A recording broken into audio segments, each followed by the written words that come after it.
Hello everybody, welcome to the stream. We're doing some more Fire Emblem Awakening, Lunatic Plus today. I don't know if my neighbors are being like unusually loud and disruptive even compared to normal, or if I'm just more sensitive to maybe like some noises today, but it feels like they're being really loud and annoying today, so fair warning on that point if we hear any noises coming out. So today we're doing this little chapter here. I identified one big problem right away immediately, which is that with Robin and Chrom up here alone, they're going to be fine. The rest of my team down here is okay. They're not in fantastic shape. I would say Saria is completely useless without Robin. Frederick is pretty useless without Chrom. These two are strong. These two are strong. These two are like adequate. And we have a really good support team, but the problem is what we really need are fighters. And we just don't really have that many of them. I think my idea is to try and get everyone up here into the top left corner. So what I'm going to be doing is probably putting our characters over here and here. Yeah, this should be fine. We should actually put Muriel closer to the center as well, because she's one of our relatively stronger fighters.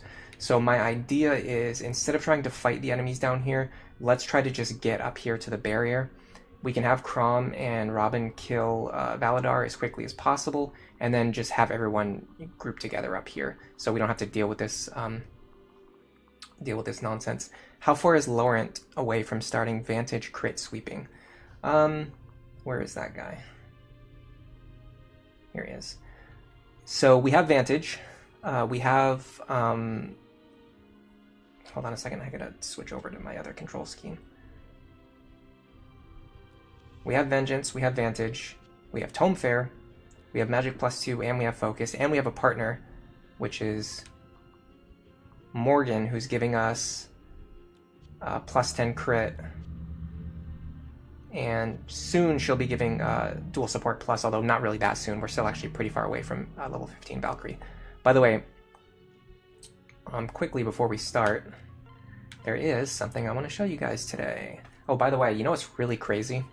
So normally before I start the stream, at least recently anyway, normally before I start the stream, there's like 7 people waiting, like before the stream even starts. And today there was 0 people waiting before the stream started. I don't know why the channel seems to be moving really slowly today.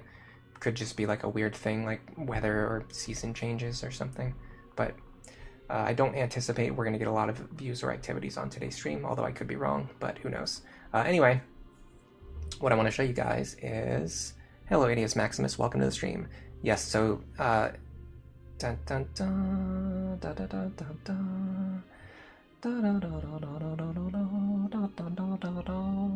This is one of the 3D models I've been working on for my comic that I'm making. Hold on a second. You're not even fast enough to keep up with my after image. For the comic that I've been working on, I don't have any artistic ability at all. Like, I can't draw anything. So I made these 3D models, and I've been using them to create the panels, and then use the panels to create the pages, and that's how comics are made, if you didn't know. I'm going to put him over here in the corner. He talks when I talk. Pretty cool, I guess. We'll just leave that up here for a while. Maybe I'll show it off for today, see if anybody likes it. This character is August, and I actually kind of messed up. Hold on a second, let's zoom in again really quick. I messed up on something with his design. So part of his backstory is that he was in an accident when he was young, when he was a child, and he got this scar. And when he grows up, everyone thinks he's like this retired, like monster hunter, like tough guy, and they think that, you know, he's gonna have like problems with authority, or that he has like a big attitude or whatever. And in reality, he's actually like the nicest and like sweetest and kindest guy like of all time. And I messed up because I made him like way too cute. He's like so cute, and it's like, it's not really believable that people are gonna like judge him and think that he's like a jerk, because he's just like he's just like way too cute. So I don't know if I should maybe alter his design, make him a little bit more ugly or something. I don't know. Anyway, he can sit over here for today. Let me lock him into position. I'll lock this as well.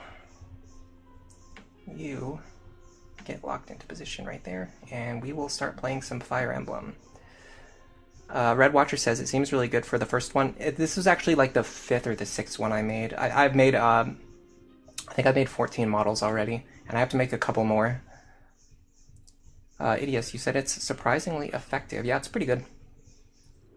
Now we have channel lore. It doesn't have too much to do with the channel, it's just the comic, but, so, in the best case scenario, I might be able to finish making a comic, or making the first, like, set of issues. I guess we'd call it, like, the first volume or something, in about a month. So maybe I'll have something to show off in, like, a month from now, if people are interested in my comic. It's a science fiction story.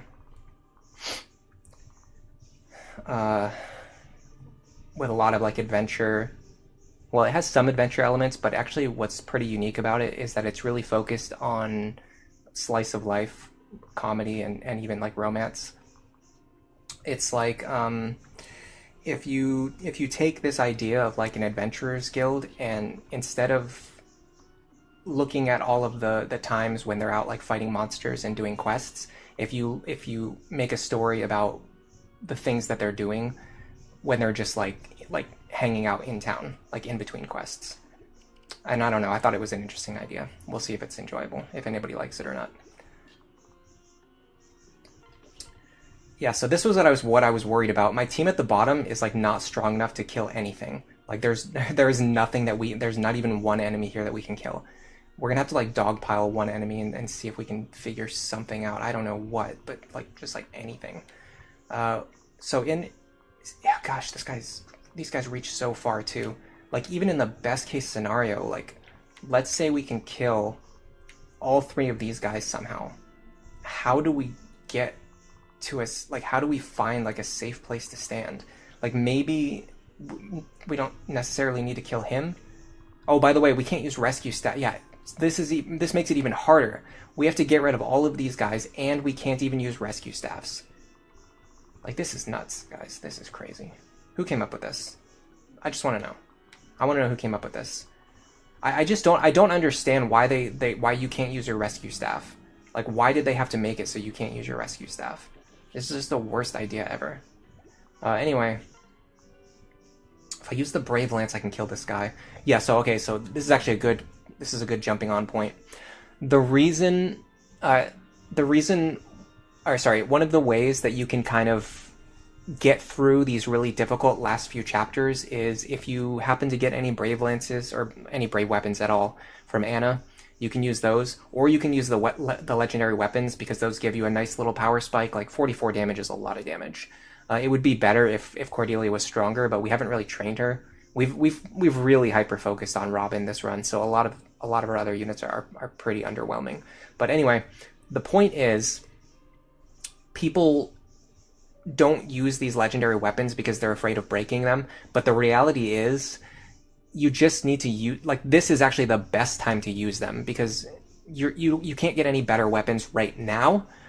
And then once you're done using Gungnir, like once it breaks and you get to the end of the game, then you can just buy better weapons. You can just buy, you know, an infinite stack of Brave Lances. So really the main time to use these legendary weapons is actually right now. Casey Cat, welcome to the stream. Chapter 23 is your least favorite chapter in the game. I really don't like any chapters where your team gets separated for like no reason at all. Like they just separate you for just no reason. Like there's no need for it. It doesn't have to happen. They just do it. Yeah, it's very annoying. Okay, I mean, gosh, this is so rough. Even my strongest characters like can't do anything here. He doesn't have counter. So in theory, if we stand right next to him and kill him, he's not going to hit us. Oh, never mind, he is going to hit us. But even if he crits us, it's not going to matter. Well, he has Luna Plus, though. That's a problem. What can Laurent do?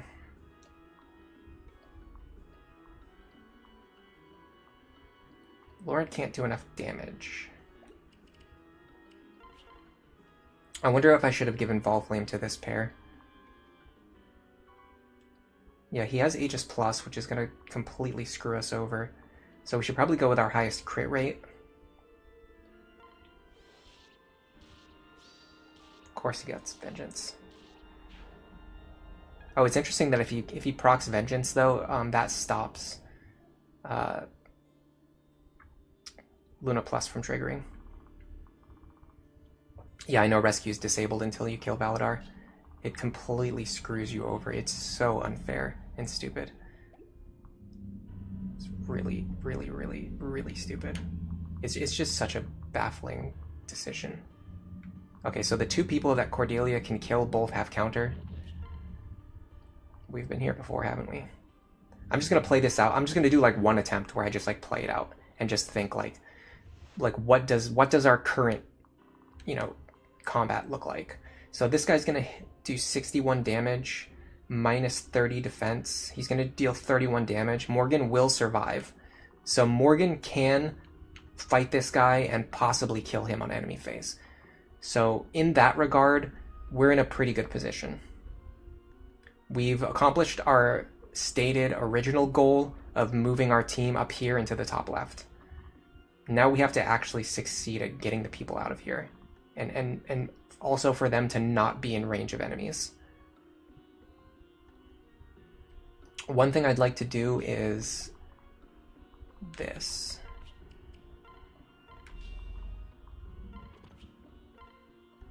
I'm going to heal you back up and then dance for you. Now, can you fight him? Answer seems to be yes. Oh, don't do that. Armor Slayer does pathetic damage. I mean, it's better than nothing, I guess. It's fine. Let's try to pull him up here to attack Muriel. Yeah.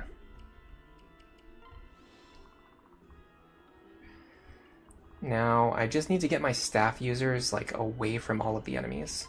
And also, like, this guy doesn't have pass. So once Saria moves,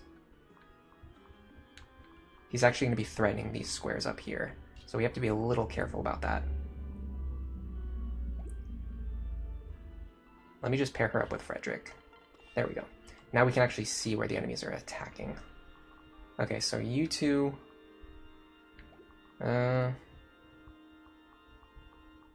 I think this square is going to be threatened, but you two should be fine here. So go like this. Honestly, these two can just stay paired up, especially just to save space, because I don't have a lot of safe territory to stand. You here, and Anna's going to have to be in the back. Okay. This should buy us a turn. Is there any world in which we fight this Tomahawk guy? I seriously doubt it. What is her defense? 36? I can maybe anchor here. So you anchor here.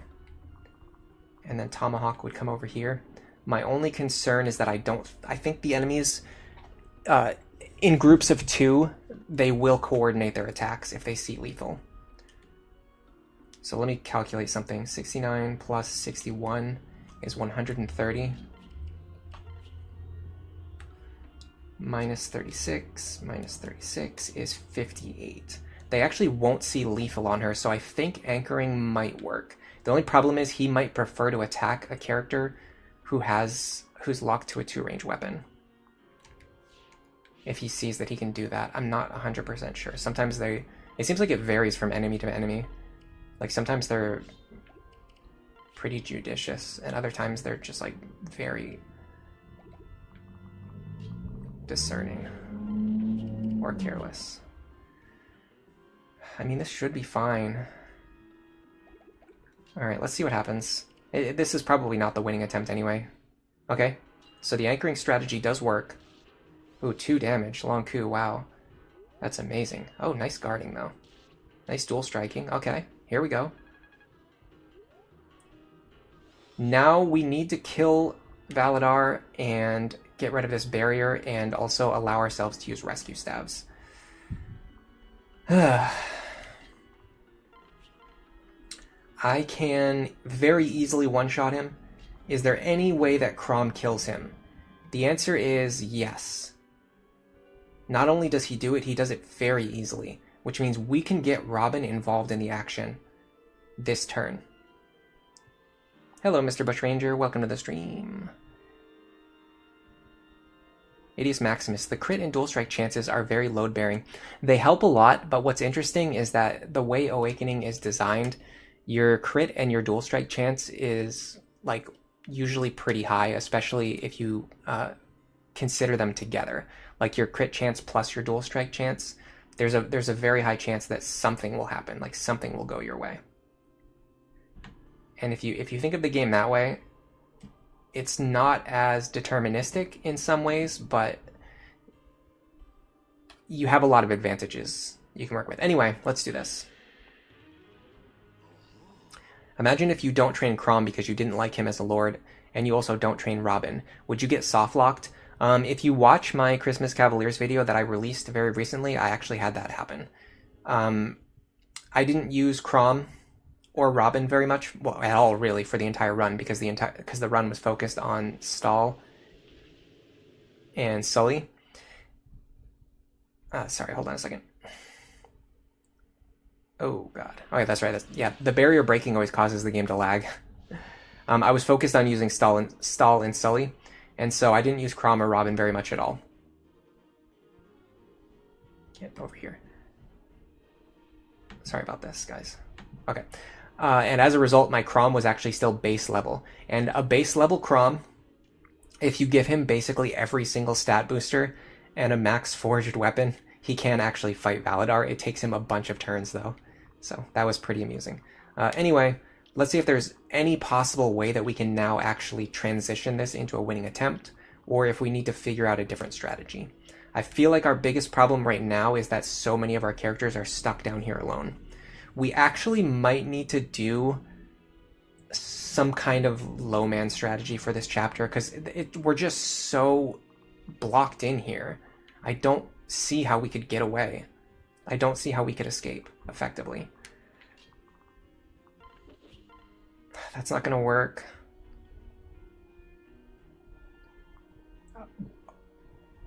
We can almost do it with Ufel. So, hold on a second. I'm going to start taking notes, because if we have to reset, I'm going to do this. So Severa, I think a Strength Tonic will help a lot here, because that would give us enough damage to one-shot these guys, whereas we can't do it without the Strength Tonic. We'll only deal 62 damage.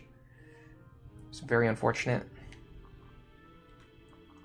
So that would allow Severa to kill this guy and then run away, which would help us a lot here. Can you pick up this kill? Again, not quite. And then again, actually, if Cordelia had a Strength Tonic, it actually would represent a meaningful amount of extra damage, which would have allowed us to get this kill here, which again, now we can't get. I think this guy right here is going to be the biggest problem. I think we can get out of everyone else's range. I don't think we can get out of his range effectively. I'm also going to pull up the reinforcement order. Might as well do it now.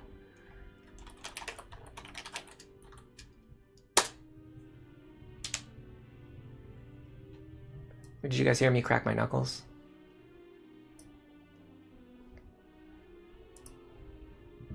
Yeah, this chapter design is junk. There's no reason to make a chapter where your units, especially like 2 of the units you're most likely to use, are separated from the rest of your team. And honestly, that alone I would be fine with. But the fact that you can't use rescue staves, which are a fundamental tool that makes this entire game mode playable, is just crazy. It makes no sense.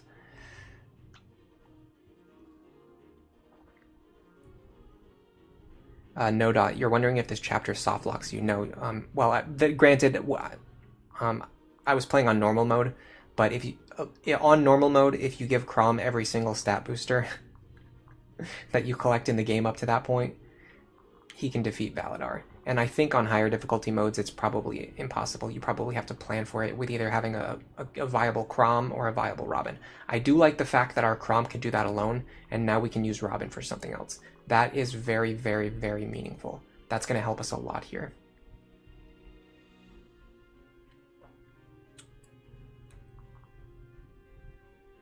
Because we can rescue now, I think we have to plan for a rescue. So let's plan. Let's assume we're going to be rescuing.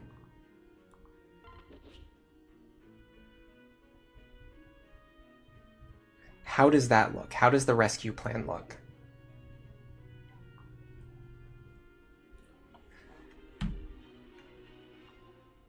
I do think we have to pull Robin over here. How far can you reach? You can go here.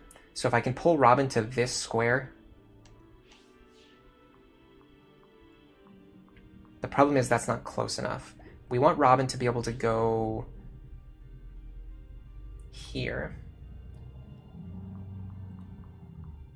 So Robin needs to go here. So let's go like this. I'm going to pull Robin over.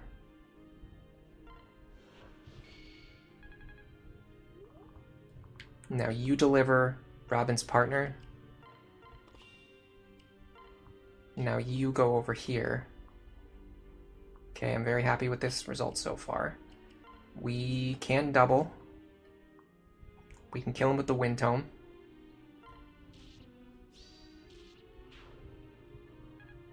Now we can dance for Robin. Yeah, this is going to allow us to get out of this jam. Now I want a guaranteed kill here. Is there any way I can pick up a guaranteed kill? I might have to use the Brave Lance.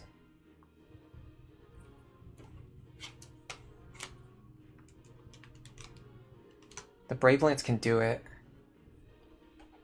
I have to use a lot of charges. I wish we could do it with Gungnir. Oh, we can do it with Gungnir. Well, let's use Gungnir then. Gungnir is actually a lot less valuable to me. Yeah. 2 Gungnir charges are worth way less than 4 Brave Lance charges. Alright, I think we're in a much better spot now. I want to find something that Severa can effectively kill. That's also within her reach, which is actually pretty limiting because she can't see a lot of targets right now. I wonder if I can get her to kill something over here. We can deal 30 damage on a dual strike here, or here. We cannot guarantee these kills.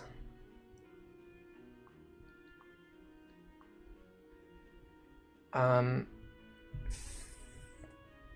46 plus 30.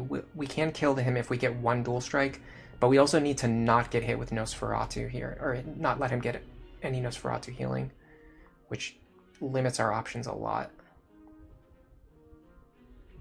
Hello, Galaxy Studios. Welcome to the stream. Hello, Sir Winston the Fourth.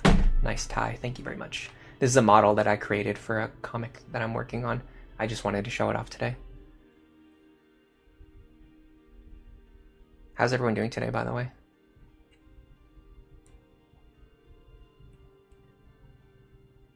Meanwhile, in Fates, time for your OC to 1v1 a Lobster Lord. You use Leo with a bow and Shuriken Breaker to solo the lobster map.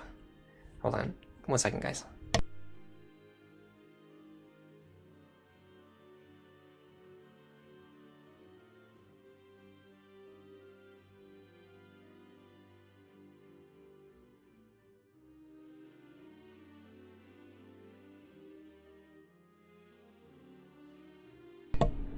Okay, sorry about that. I'm back. Should we send this? Or do we go this way? Well, this guy has, okay, so neither one of these targets is really ideal. I'm going to break them down. I'm going to break down the situation here. If we attack you, we have to deal with Aegis Plus, which means we're only dealing 24 damage, and 24 plus 30 is 54, so we need 2 dual strikes to kill him. If we attack you, we deal 50 damage. Then he's going to heal 13. Then Severa is going to deal, what did we say it was, 30 damage? 67, so we won't get the kill in that case. So again, we need 2 dual strikes. Although we could dodge Nosferatu, we could land a critical hit, we could proc Luna, but on the other hand, he could also proc Vengeance Nosferatu and then heal for even more. What about the longbow? Does the longbow work here? In this case, we deal 19 times 2, which is 38, plus 30, which again is only 68, so this won't get the kill. So there's really no way to guarantee this kill. I really doubt we can kill these guys. Yeah, not happening. Okay. I'm going to roll the dice here and see what happens.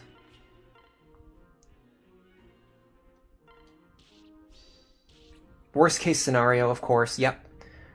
He procced Nosferatu with Vengeance, and we didn't get the dual strike, which was very likely to happen. This is the world we live in, so just get used to it. Alright, okay, so we have 2 characters that we need to rescue. I'm going to use a rescue jump. I'm going to do this. I'm going to use Lisa to rescue Anna. That way I can use Anna to rescue Severa.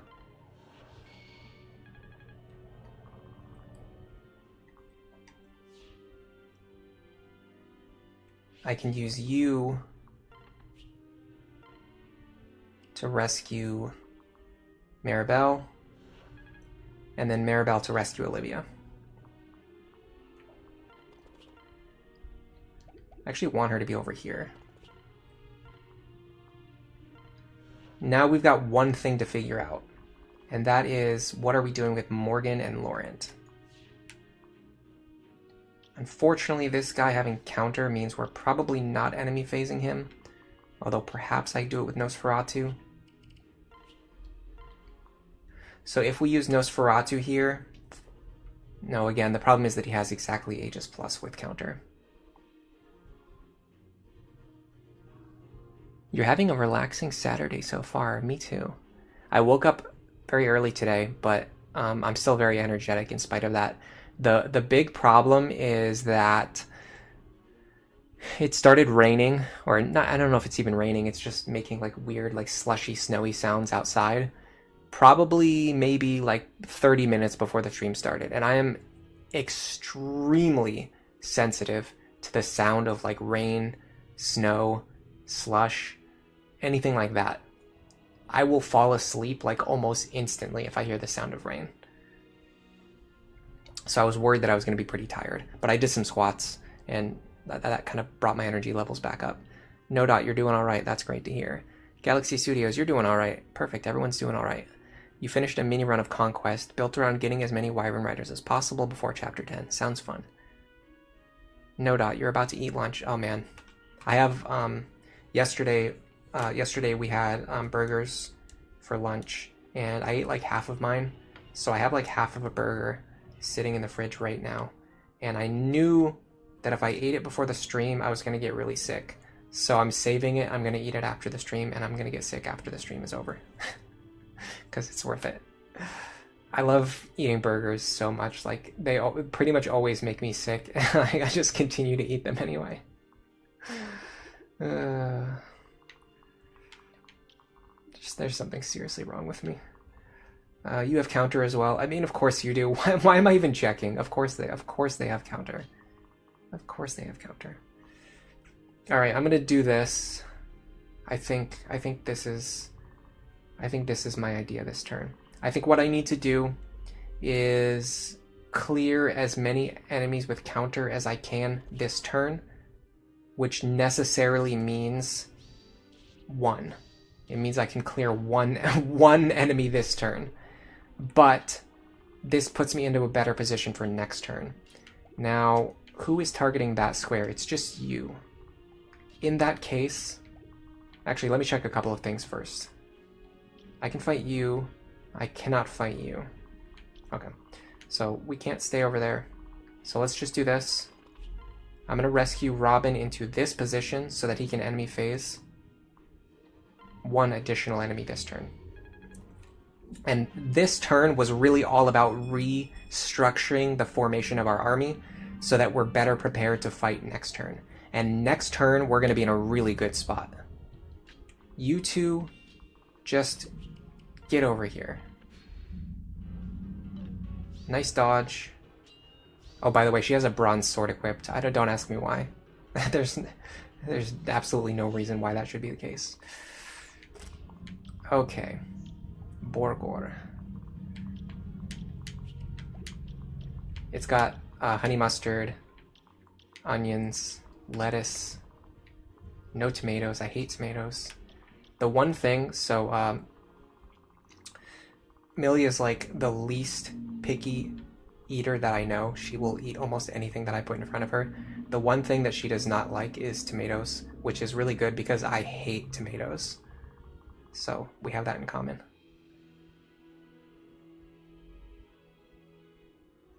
Sir Winston the Fourth, the raining and sleet sound is like ASMR material. Yeah, I don't know exactly what the right term would be. It's more like a I don't know if it's ASMR for me. It's more of just like a psychological thing. It just like instantly knocks me out. And the weirdest thing is that sometimes it actually happens even if I can't hear the rain.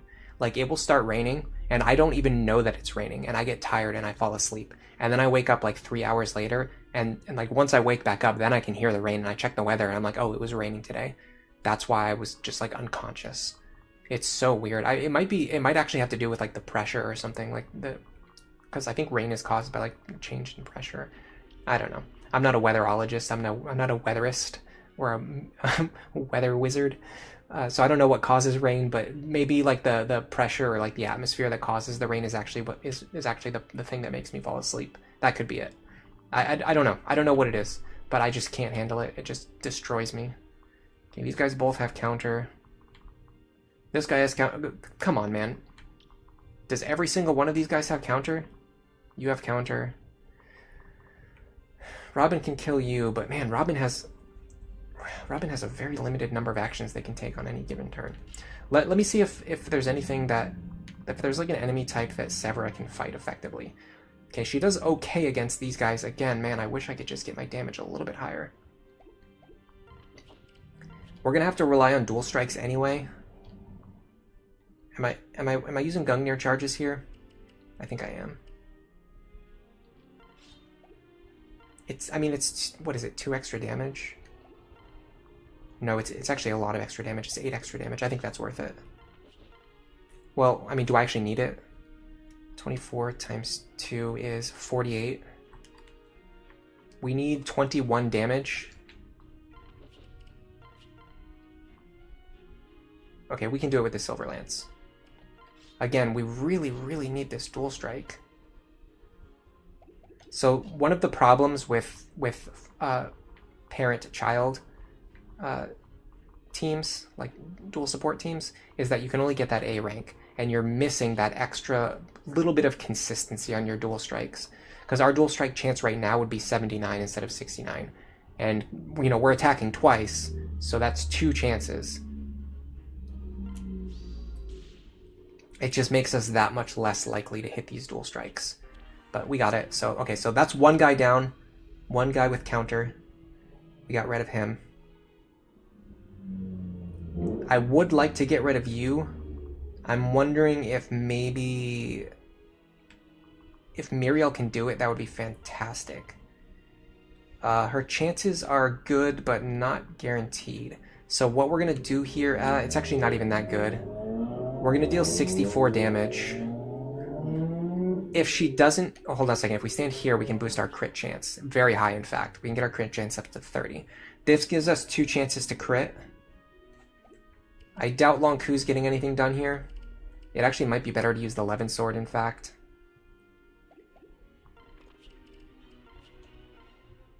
Because the Levin Sword, if the Levin Sword crits, it deals 21 damage. I'm going to get the Levin Sword available.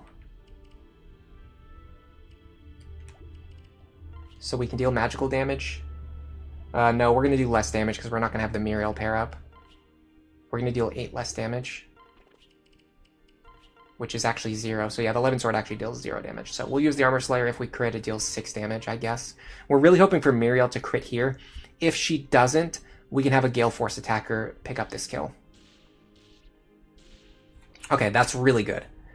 That's really good. That's going to open up some space for us. I want you to pull her back.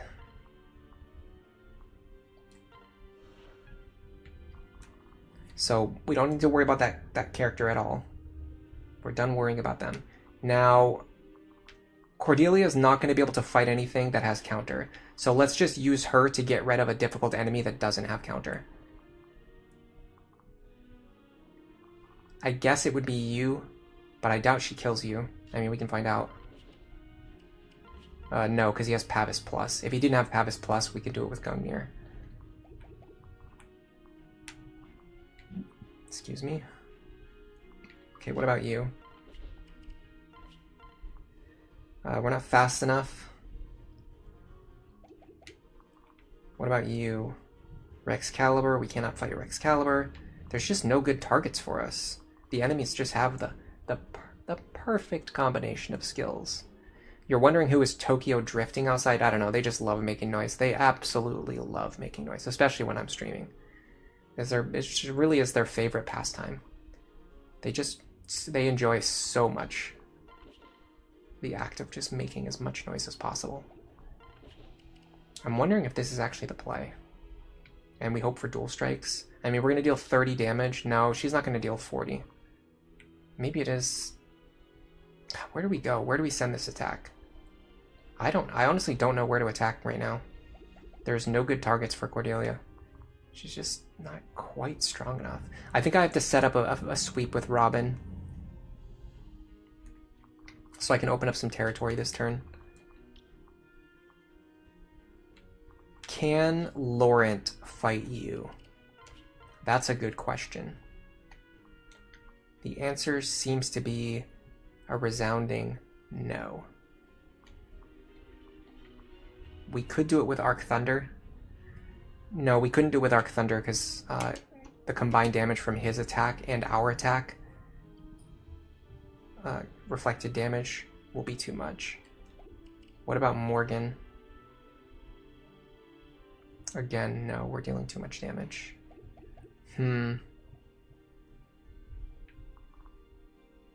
This is tough. Okay, I got it. I think we go here. We hope for a dual strike. Well, hold on a second. How much damage is she doing? She is dealing 21 damage. Plus 40. That's actually still not enough. It's crazy. What if we use Ufel?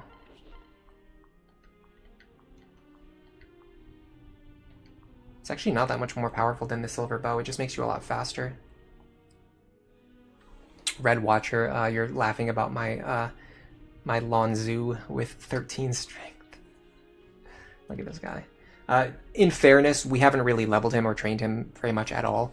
We pretty much just used him as a backpack, promoted him right at level 10, and then up to Swordmaster. But yeah, he did get very screwed on strength. Even considering how few levels he has, his strength is definitely below the par. Yeah, we've got people outside revving their motorcycles. We've got people drifting through the snowbanks. Then there's like people out in the hall using the laundry, like the public laundry out in the hall. And I swear they're like, they specifically know and choose to put objects in there that will make the washer or the dryer shake and clatter as loudly as possible, like things you should not be putting in there. I'm assuming they put like a brick in there. There's like an antique watch in there, like a pocket watch.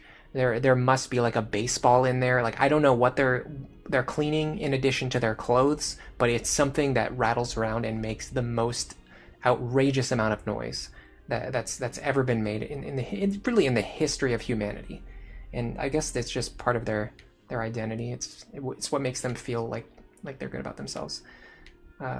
Okay, so we have a lot of rescue staffs. That's our one saving grace. I don't know what to do here, honestly. I need Cordelia to like really show up. But I just don't see it happening. What if we use the Brave Lance here?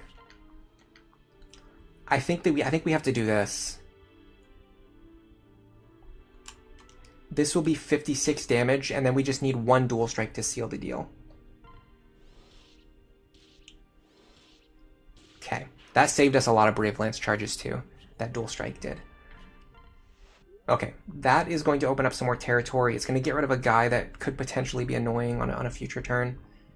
Is there anything in a lead position that attacks at 2 range? No. All of the lead characters are 1 range attackers. With that information in mind, I think I know what I need to do. I go here. I get rid of... Well, I can't guarantee that I'm going to get rid of this guy because he has Aegis Plus, but...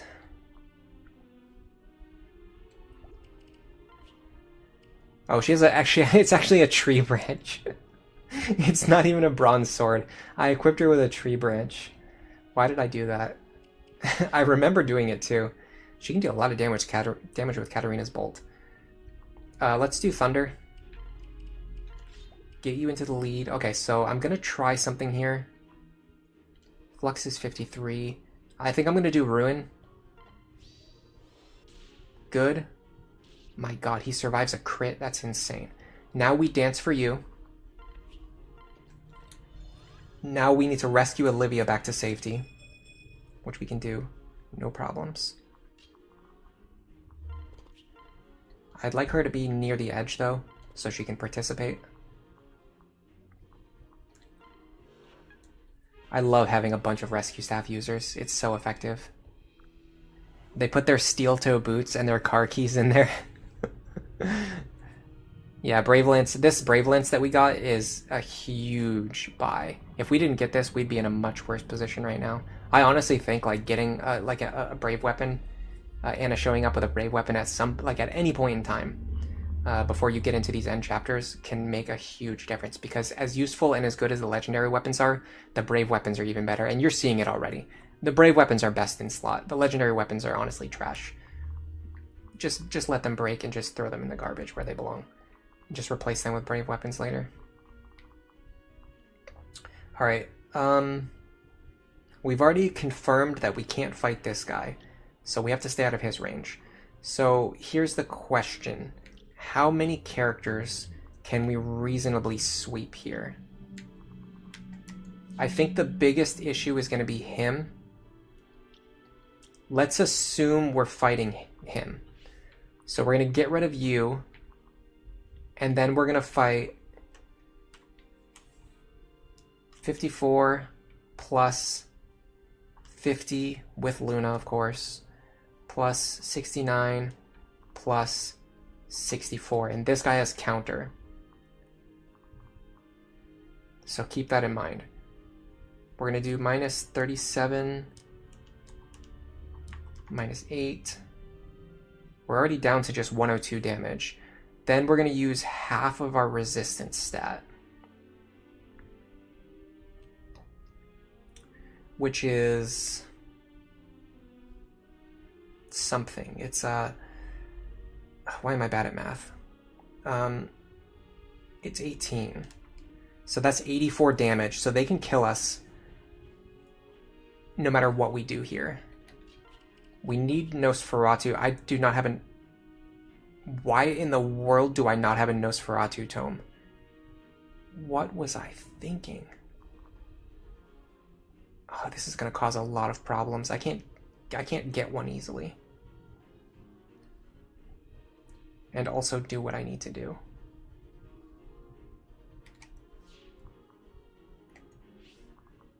I can maybe anchor here, but if I anchor, I have to take both of these attacks. And this attack. No, that's not going to work. I really screwed myself by not having that Nosferatu. That was a huge misplay. I did all my inventory prep too. I did it earlier in the week.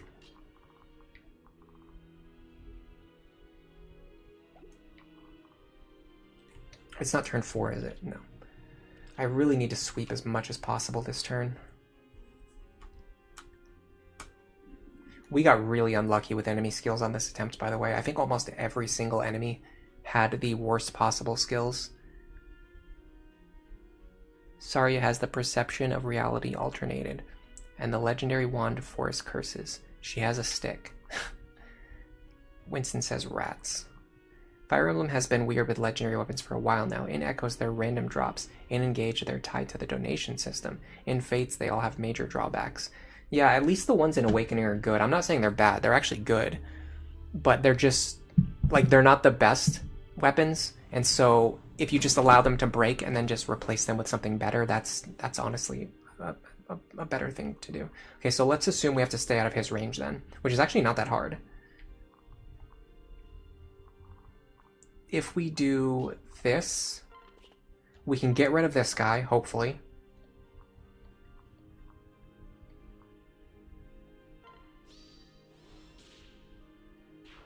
Now we only have to fight these three.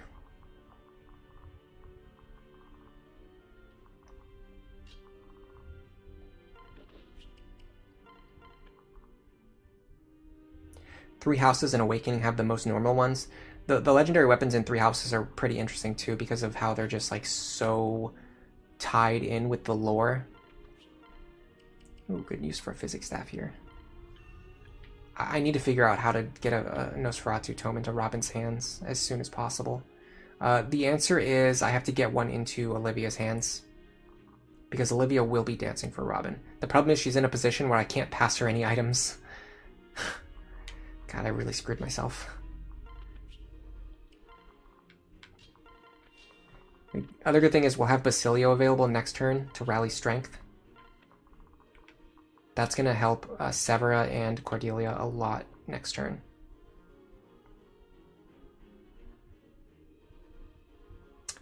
What if we use Nosferatu here?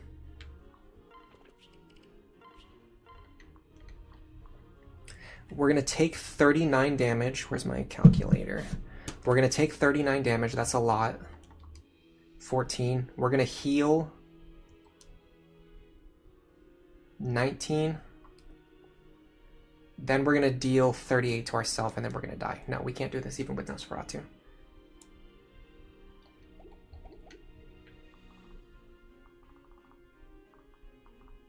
What if we rally magic?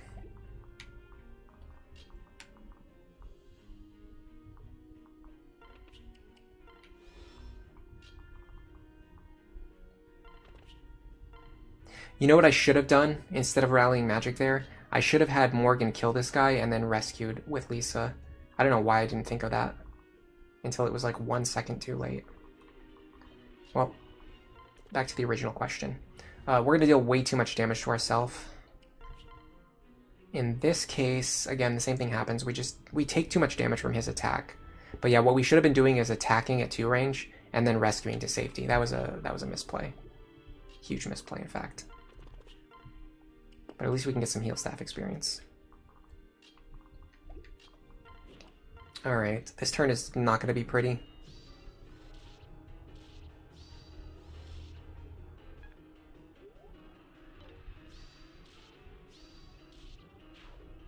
It's actually next turn that I'm most concerned about. Yeah, because now there's going to be reinforcements coming from, I think just here actually, because if these stairs are blocked, I believe the enemies will not come out. I'm going to do something I don't normally do. I'm going to show enemy movement because I want to see if the guys appear on these staircases.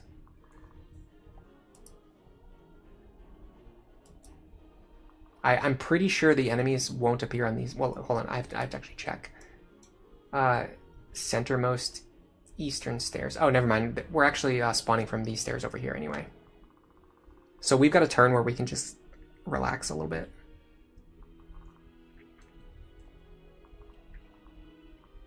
First things first.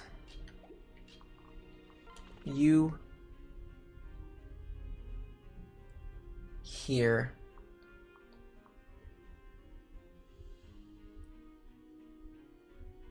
Rally magic won't get the kill, so I'd rather save Lisa's action. That's fine. Rally strength is going to be very important here.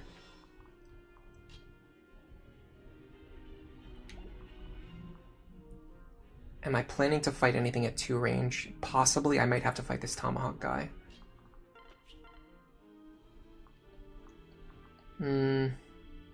Not likely. That's probably something Robin's going to handle.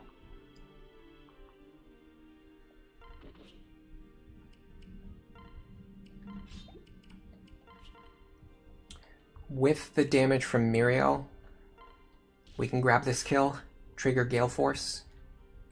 So that's one difficult enemy we've gotten rid of. Maybe Morgan or Laurent can take this guy down? Oh yeah, Morgan definitely can. What about Laurent? Laurent can too. I'd rather have Laurent get the kill, he needs the experience more. And it's also useful if his health is lower, although he didn't get hit anyway. But if his health is lower, it's usually more useful. I think the plan with Robin is actually rescue first, because there's nothing down here that I need to get rid of. I think the plan with Robin is rescue first, then attack.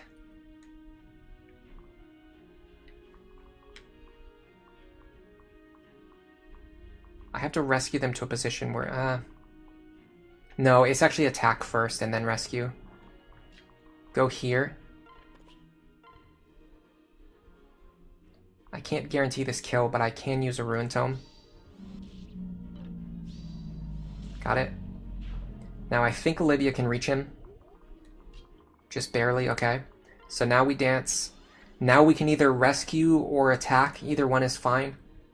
Let's rescue Olivia so we don't forget to do it later or run out of actions. Again, I want her to be near the edge so that she can get involved in the fighting next turn.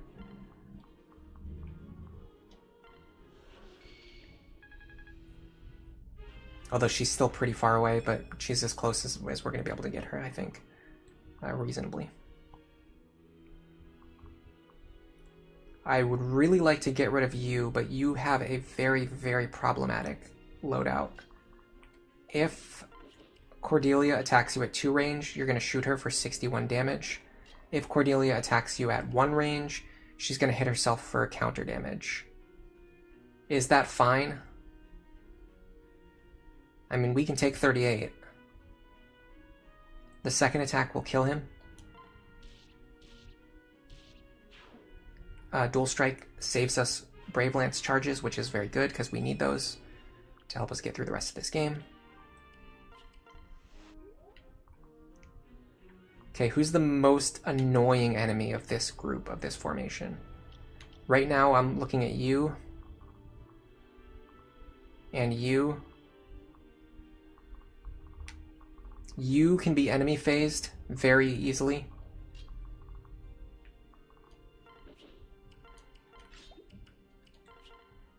No problem. I just need to heal you.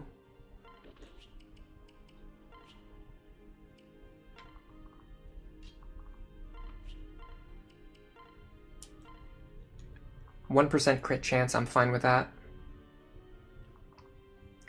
Now I have to probably rescue Laurent, but maybe not.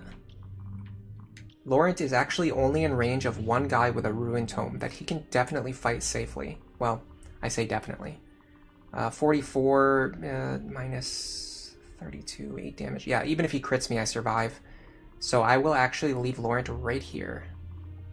That saves me a rescue staff charge. So I can either get rid of you or get rid of you. Which character from these two is the most annoying? I actually think getting rid of you is going to be more valuable.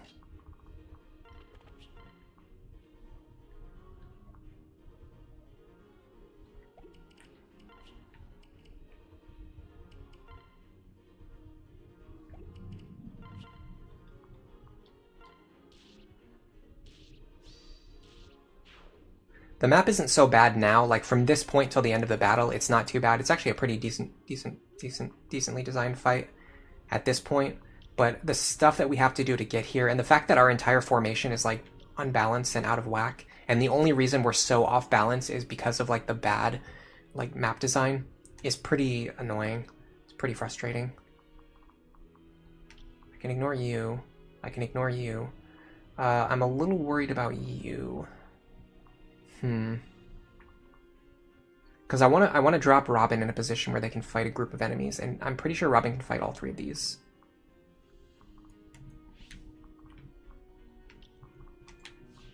So I want to drop Robin right here. I think I can do this.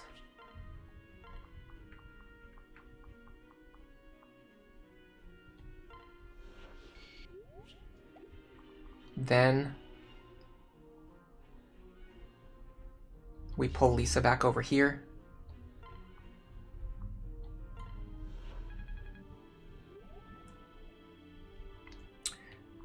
I need to give a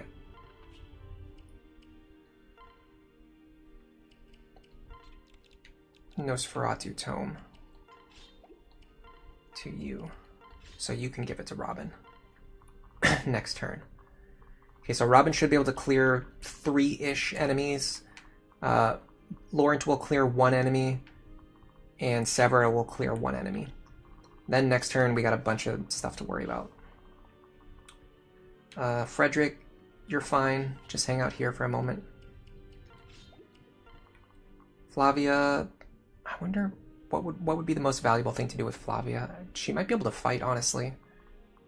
Maybe we pair her up with Frederick instead of Crom. Yeah, okay, so the enemies appear there.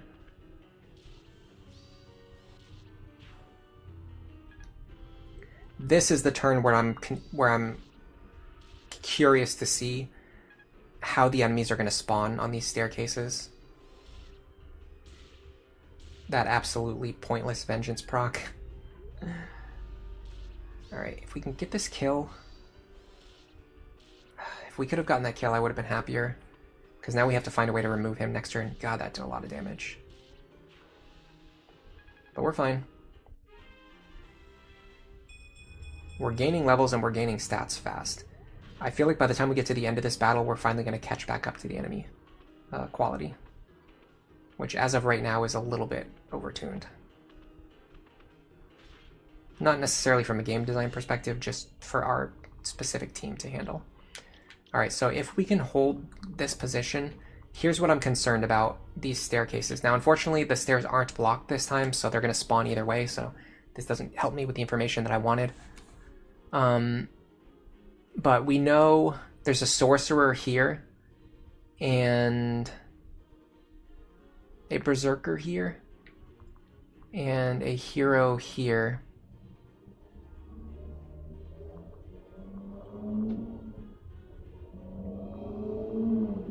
Excuse me, a berserker here, and 2 assassins here. Okay, so I have the hiccups. God, sorry. So there's going to be a sorcerer with Ruin who comes out here. He really doesn't scare me at all. Oh, these hiccups are bad. Let me get some water.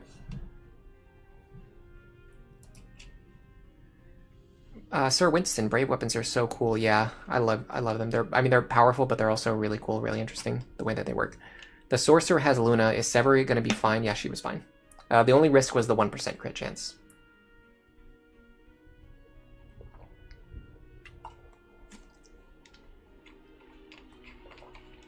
Delicious water. Olorin, good morning to you as well. You like the Book of Naga. You've been running dual support plus, so you never really see a 1% crit chance. Yeah, I mean, it would be nice if we could get Severa's build completed, but we can't really do it. So she's kind of stuck with the build she has right now until we get to the post game. And we can get her partner, which I believe is going to be Jerome. I think that was the plan. Oh, we can get him with Yufel. Again, a strength tonic would be based here. Actually, we can rally strength. This is a good time for rally strength. Rally strength here. Go here. We can get rid of this guy. He has counter, so getting rid of him is very valuable.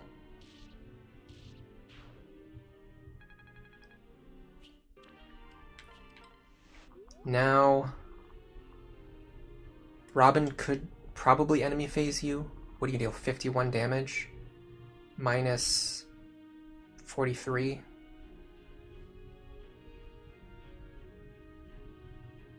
You can deal 8 damage to Robin, 24 on a crit.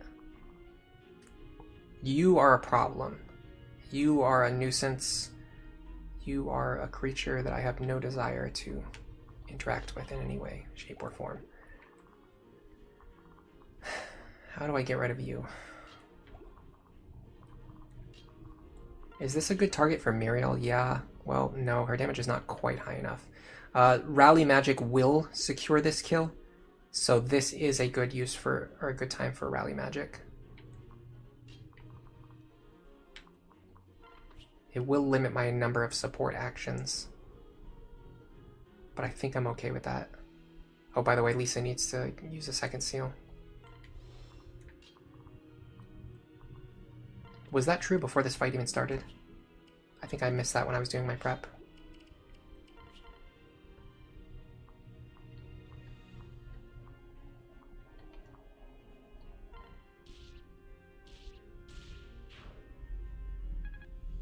And the difficult thing is that Muriel and Lisa are both rescue staff users as well.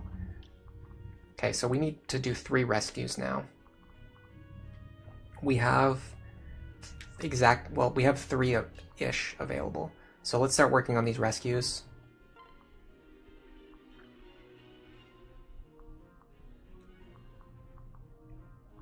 And then plan accordingly. Basilio, get over here.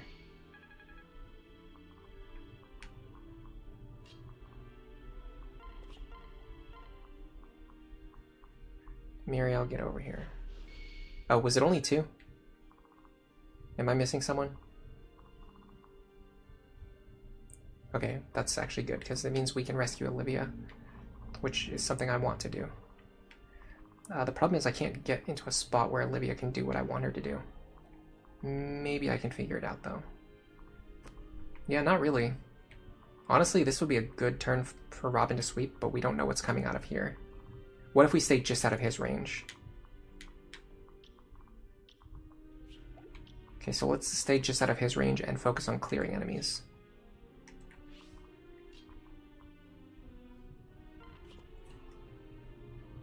I want to go here first.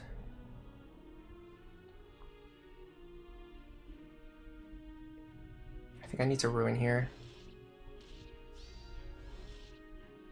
Come on, man. Really? But really, though? Like, actually? This is a really good Frederick moment, but the problem is we're running out of rescues.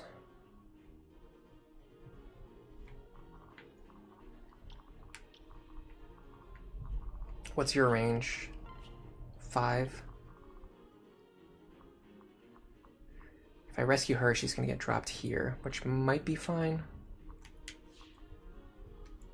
I really needed to get rid of this guy. Oh, I have Morgan's rescue. She has one, right? She's holding one. She is, okay. Let's give you Nosferatu.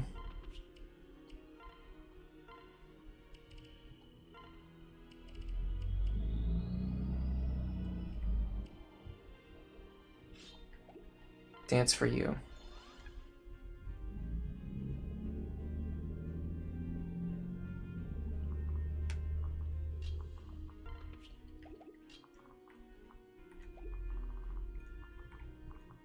We don't need to worry about those guys if we're up here. We're gonna rescue Olivia. Okay.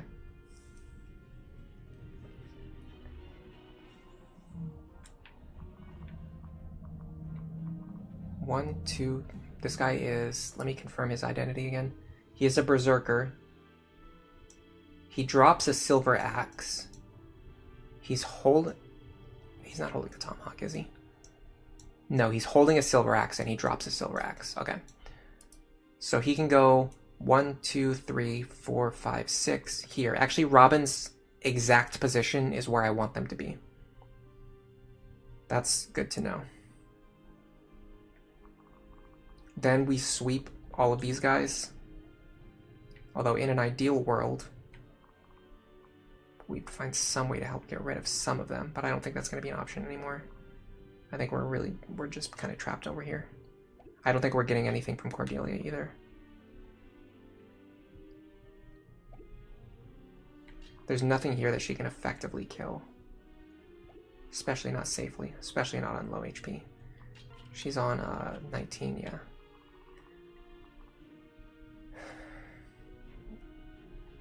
How much damage do you do? How are you dealing to Robin? 61.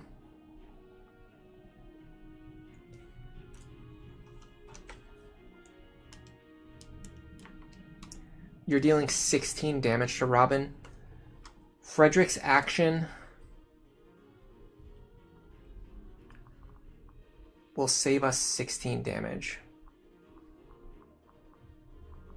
What if we do this instead?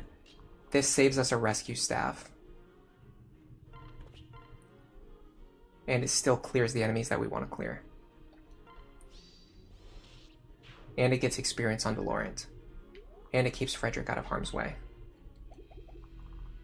The issue is, I did not realize that you could reach.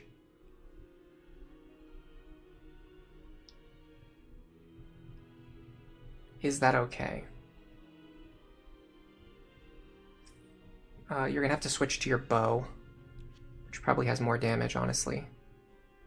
You're gonna deal like 50, I don't know, 50, 51 or 52 damage or something. Yeah, so the problem is Laurent's defense isn't really high enough.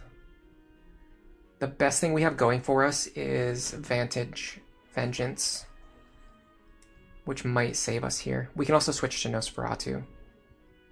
That's an idea.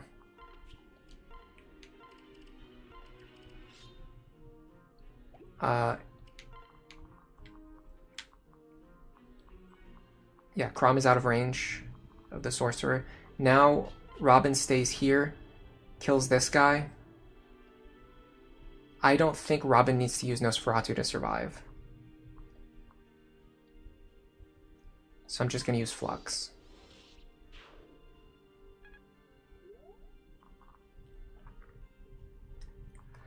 I think we can bait you out with Severa. But we don't have any healing items. What about you? He's not fast enough to double us, but if he crits, we will definitely die. In fact, I don't think we have a good way to mitigate his crit chance. We could kill him. No, we can't, because he has Aegis Plus.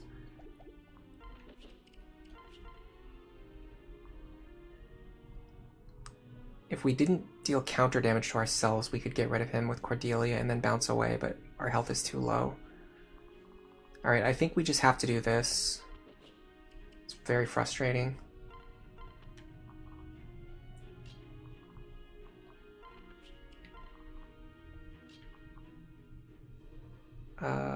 There's no reason for Frederick to be anywhere other than, like, here. Okay, so I think we're gonna be okay, but I'm a little scared. Oh, God. Okay, that healing helps. That's fine. Man, Robin's taking more damage than I expected, too. Nosferatu might have been a good idea on him. Right, that guard probably didn't matter. And honestly, again, it's actually better if Laurent is on, like, lowish HP, but maybe not. He's not quite at that... He's not at the level yet where he can actually survive on low HP is the problem. I think this is the last round of reinforcements, though. Not these ones, but, like, the ones coming next turn. Okay, now we can test out how the staircases work. Okay, so this is the last turn of reinforcements. There is going to be a Berserker with a Tomahawk here, but I think he's blocked. I believe that he's blocked. Sorry, hold on a second. I'm looking at the wrong staircases, and I have an itch on my leg. Okay. I don't have to worry about what's coming from the east side, So I'm just going to ignore that for now. We're going to check to see if anything spawns here and if anything spawns here. That's what I want to know in order to understand the game mechanics better. So we think that a assassin is going to spawn from here. I don't know what he has. Probably a bow. And a general with a tomahawk from here. So really the assassin here is the biggest threat. Especially because he can have move +1. And he does have a bow. So in theory, he could go 1, 2, 3, 4... 1, 2, 3, 4, 5, 6, 7, 8, 9. He can hit pretty far. He can hit like up here. So we'd like to stay above this line, at least with our support units.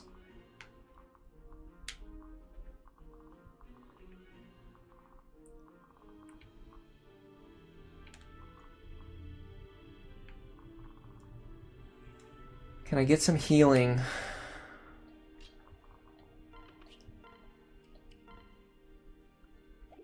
Who has the mend staff? It's not even enough. It's not even enough. What about fortify? How much does it heal for? I actually don't know the answer to that.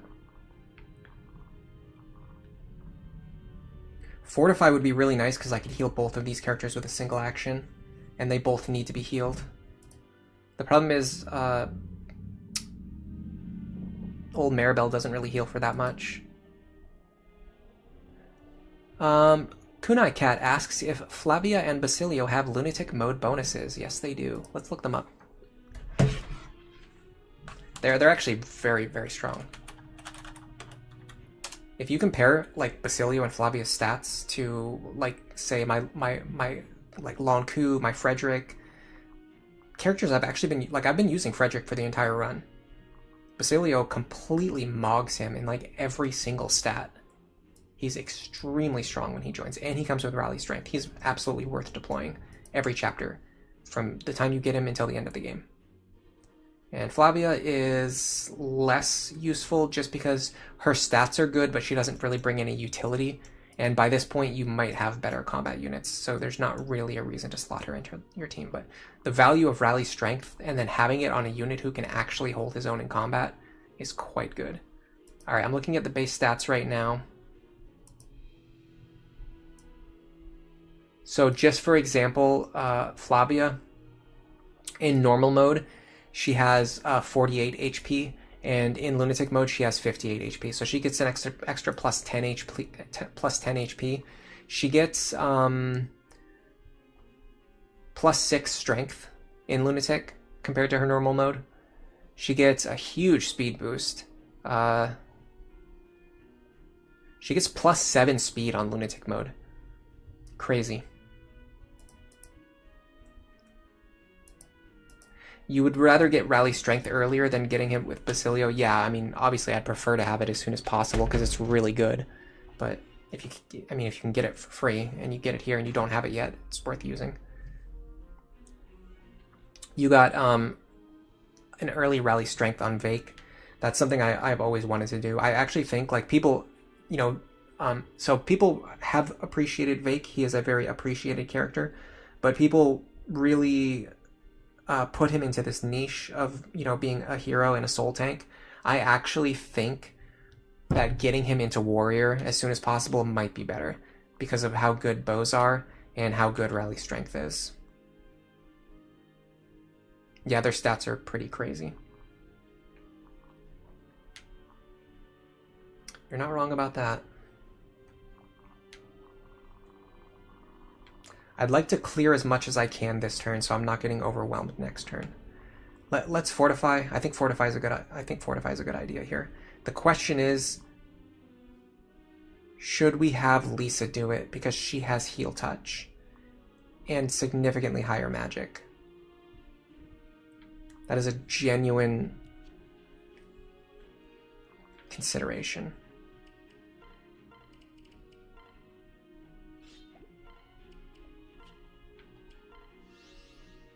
Oh, that's fantastic.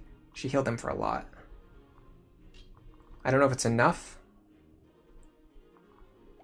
What's he gonna deal? 64? Minus 36? Man, she is tanky. Archers are tanky in this game.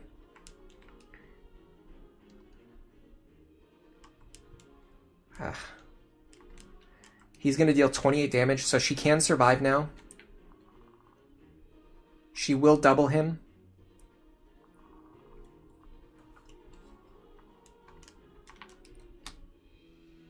She will not kill him. Not even, I don't think even with rally strength. So that's not the play. He's actually not even... Well, the problem is he has a lot of HP. I'd like to get rid of this guy so that I can enemy phase you. But I probably need to get rid of both of them if I can. I think getting rid of him is going to be the hardest. Luna Plus would go... Luna would go really hard on this guy. If I could get a Luna proc on him, that's an extra 18 damage per shot. It's actually not that much. Why does Luna seem so powerful when the enemies have it? And when I have it, it's like, whatever. Okay, realistically, Olivia can only reach this tile, so we might as well just take advantage of that.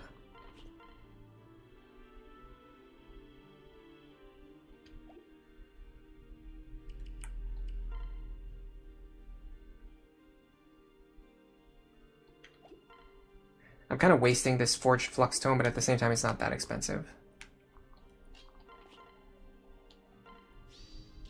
Yeah, get rid of this guy.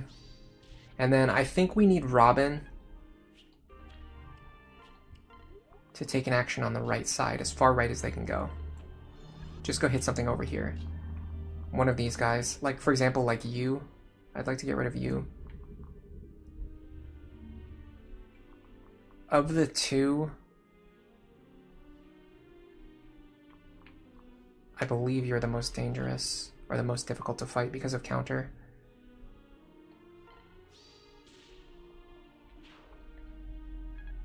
Okay. We definitely need to rescue Robin, and we definitely need to rescue Olivia. I'm going to hold off on Robin. I have to be very careful, too, because of this guy. He can reach Olivia here. He won't be able to reach her here. So let's rescue her, like, up here somewhere. That way she's close to the action for next turn. Alright, so we will probably have to rescue Robin at some point. But let's wait, because we might be able to rescue them like into this square or something. Which actually seems like a very good idea. Yeah, rescuing Robin into that square seems very smart.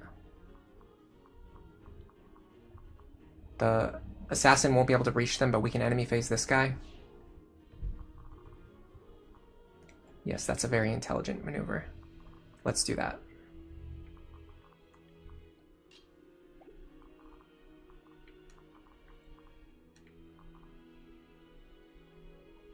We are breaking rescue stabs like there's no tomorrow.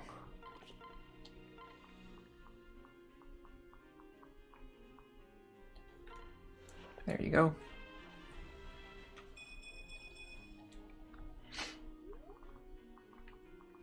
I'm wondering if there's any world where we enemy phase this guy. The problem is we don't know what skills he's going to have. And that makes it impossible to know what distance we need to, like, I can't figure out my distance because I don't know how far he can reach. I think this would be the ideal square. I also think this is the time for Morgan to be in the lead, not only because she's stronger, but because I need her to reach farther on the next turn. So if he spawns with move +1, we're going to enemy phase him. If he does not spawn with move +1, we're not going to enemy phase him. Unfortunately, we can't take this square, because then if he does spawn with move +1, he can attack us with a sword, and if he spawns with counter, then we'll destroy ourselves. Which I don't like destroying myself. Okay, as I feared, these two are going to be overlapping. Can you get him? I seriously doubt it. Which is unfortunate. Not with a guarantee. What about you? I bet you can do it. You fell.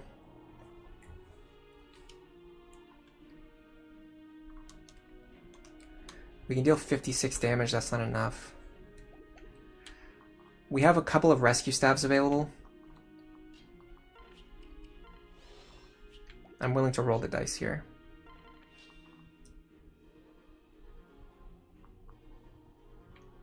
I'd really, really, really like to enemy face him if I can. Who has the highest chance of killing him? Your chance is basically 70%, because we need that dual strike. 70% times 2. So, about a 10% chance to fail. Rough estimate. Your chance is basically the same, it's just another 70% chance, or 10% chance to fail. But in this case, we don't take any damage. So I think this is the smarter maneuver.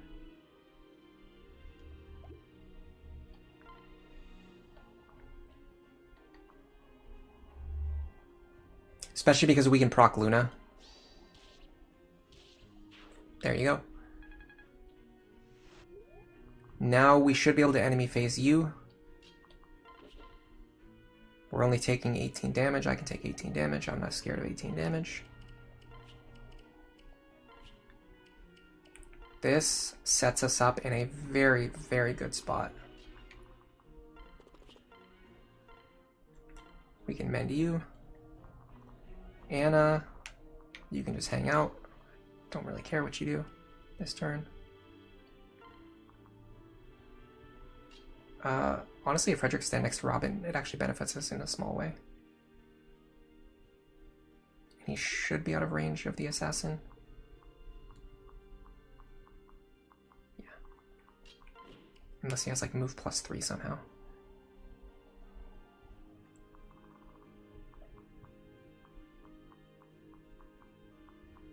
We're fine.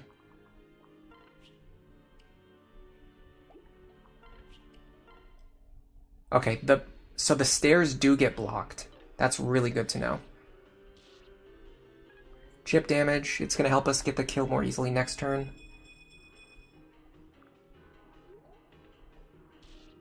Is there like a holiday today or something? Does anyone know?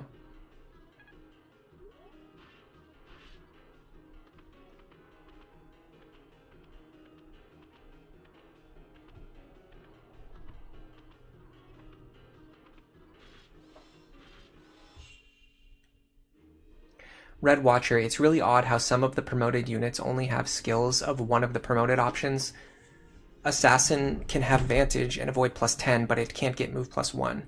Warriors can get HP +5, but they can't get Gamble. Yeah, it seems like the devs made a specific choice about what skills they want the enemies to be able to randomly roll. And there's just some that are missing and some that are included. And there's not always a consistent logic to it. Anyway, there are no more reinforcements.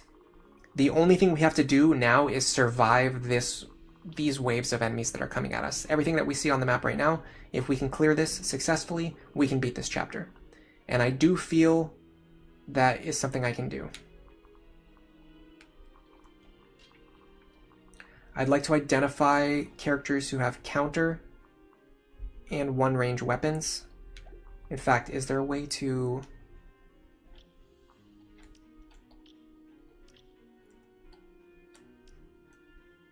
I can never remember how to deselect.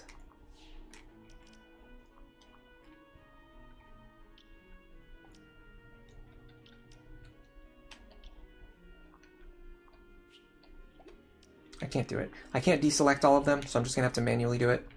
What I'm going to do is deselect everyone, and then I'm going to identify the biggest threats. Just got to be slow and meticulous and avoid making any mistakes.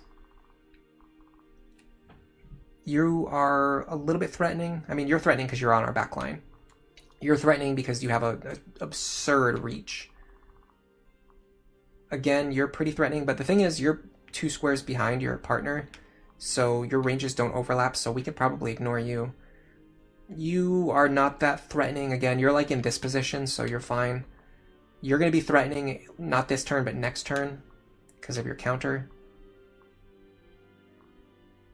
You're going to be threatening in a few turns. You're pretty dangerous just in general. You're threatening because you have counter. You're not that scary, although Luna Plus is pretty scary. You're going to be annoying to get rid of. It's probably going to have to be a 2-range tome user. We have plenty of those available. You're very annoying.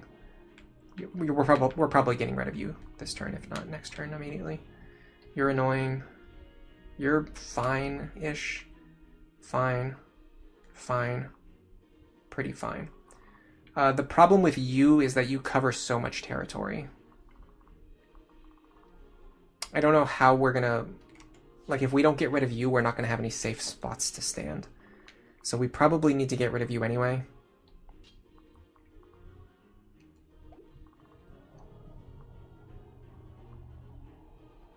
There aren't any great targets within Robin's reach.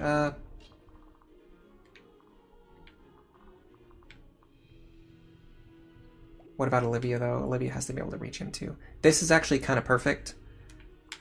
Let's grab this guy. Get rid of him.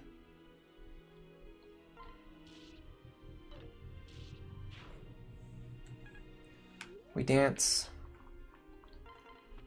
And this gives us a lot of options for what to do with Robin. With that in mind, I'm just going to pull. I'm very scared of you, but you have pass. So your range is not going to change. I'm going to wait to rescue Olivia because I think there might be some safe territory up here by the time we're done acting. Is there any reasonable expectation that we can kill this guy? Yes.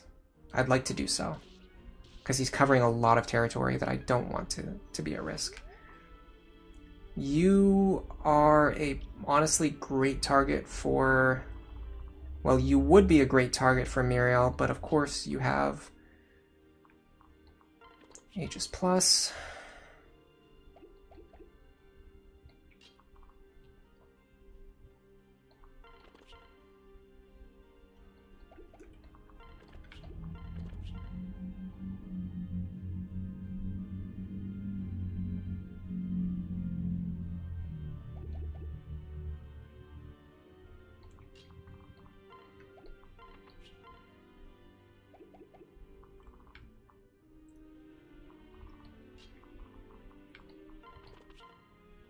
We might as well just assume that he's going to block all of our damage and try to get as much through as we can.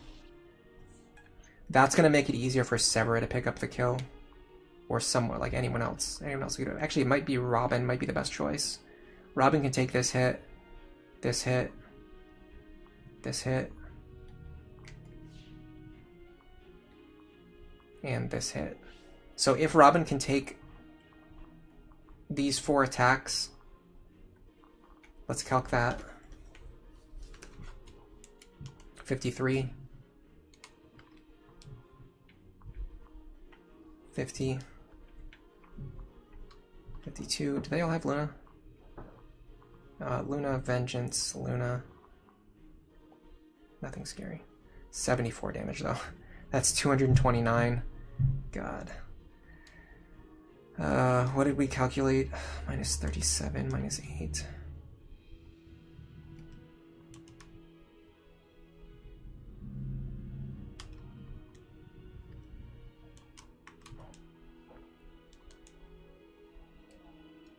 It's 161.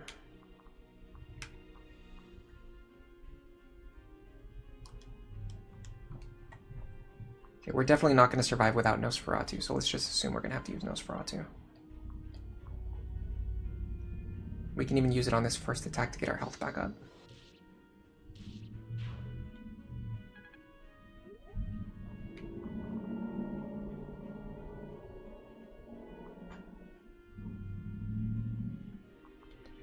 Can Severa get rid of anything? Preferably with like a level of guarantee.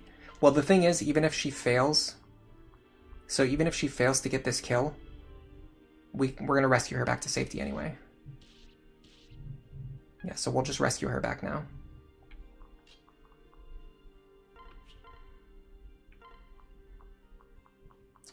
There is a bit of a concern in the fact that I'm not sure I can reach her. Maybe Lisa can do it. Maybe Lisa can reach her. We should also consider that we are running out of rescue stabs.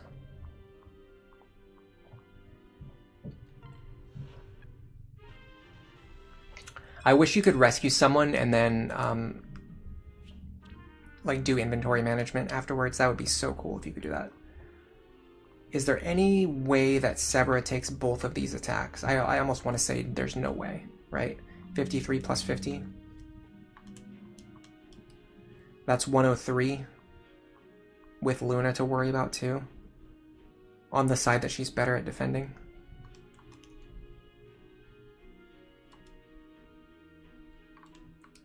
We take 62. We actually take it. I'm going to try to anchor here.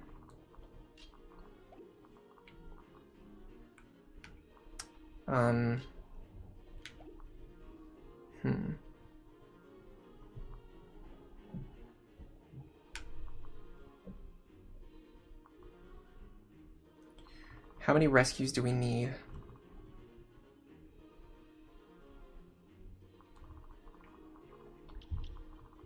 No, this is still fine. Just need to get Basilio out of the way. Although I want him to rally strength. I should have had him rally strength before they moved. That was a misplay. In fact, if I did that, this guy would be dead and I would have triggered Gale Force. That was a huge misplay. I love it when you identify a misplay, like right away. If you make a misplay and then you notice it like right away, it feels really good. If we had rallied strength before we attacked, this guy would be dead. Then we would have triggered Gale Force and we would have gotten another attack. And on top of that, Lisa needs to be standing in this position, which means if we move Basilio first and then we rescue, then we can't even rally strength after we do the rescue. So this caused so many problems. It cascaded for multiple turns. Although ideally I would want actually Lisa up here anyway, but it is what it is. All right, let's pair up with Flavia. Then you go here, staff, rescue, Severa. You're going to anchor these two units away from Robin. Then Robin is going to sweep these two. What is Morgan or Laurent going to do this turn?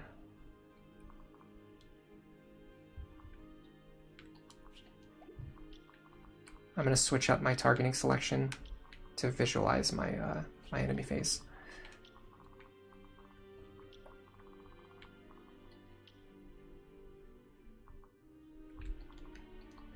I see. Double tap B while on an enemy. Cool. Although I just did that at the worst possible time.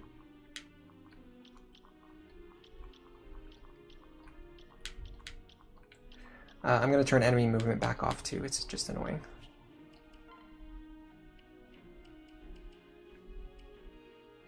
Makes the game go slower for no reason. Idius Maximus says it could be college midterms.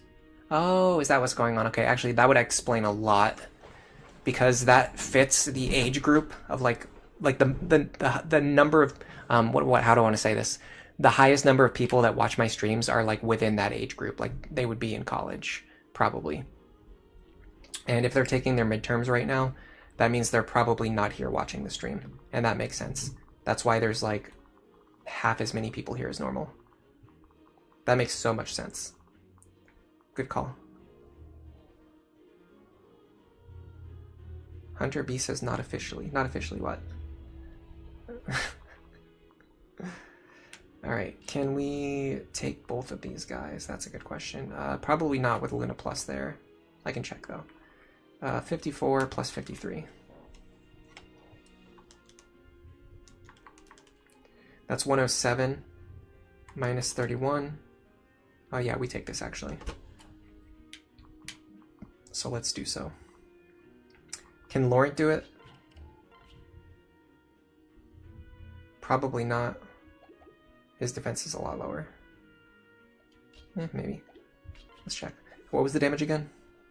I'm gonna have to calc this again. 54 plus 53. So it'll be 107 minus 23 minus 12. Laurent probably would survive with Nosferatu, although it might depend on what order they attack in. Is that worth risking after we just spent an hour and a half doing this chapter? Well, here's the better question. How much Nosferatu healing do we get? So we're taking 72 damage. We need 17 extra HP. What is the worst case scenario for our healing? 46 quartered. We only get 11 healing in the worst case scenario. Excuse me.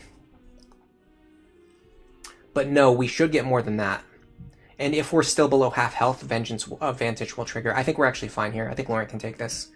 I'm gonna go out on a limb here, and I'm gonna say Laurent can take this, specifically because of the way Vantage works with his build. I think it's impossible for him to die here, because he'll always get the healing before they kill him, even in the worst case.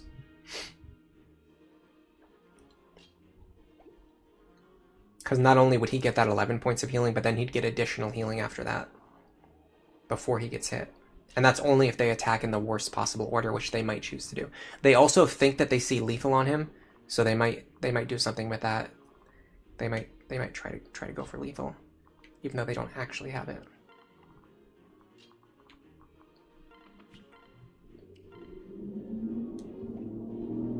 Sure, why not?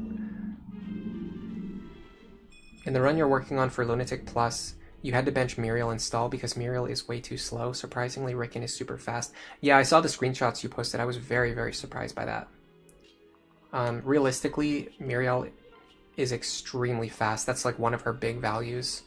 She's usually super fast. Like, hold on, where's my Muriel? Yeah, like her speed is higher than her magic. Like she's a blazing fast unit. So the fact that you got very unlucky there is quite surprising. Someone just, I don't know if you guys can hear that, but I think someone just came home with their kids or something. I can hear kids talking out in the hall. I might mute the microphone in a second. I'll decide. I usually don't like having the microphone on if you can hear noises or other people talking in the background. Yeah, so there's the healing we get. That's actually enough to guarantee our survival alone. But even in the worst case scenario, we would have just triggered Vantage anyway. So this is the scary one. I think Severa is guaranteed to survive here. Yes, just barely, but yes.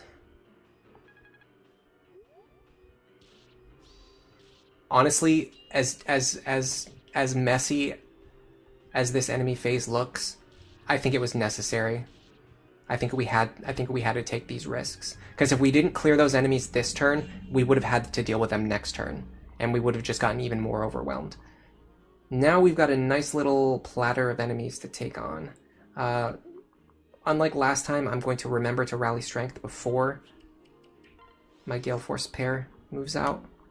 This guy is actually not a huge threat to me. The question is, who do I want to attack him? I don't realistically see Cordelia being able to kill any of these enemies. So I think Cordelia should kill this one. Problem is she can't guarantee it. I guess I could Javelin. Oh, got a text. Hold on a second. Might be important.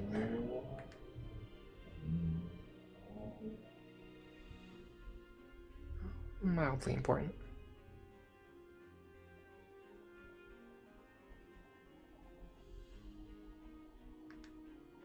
Alright.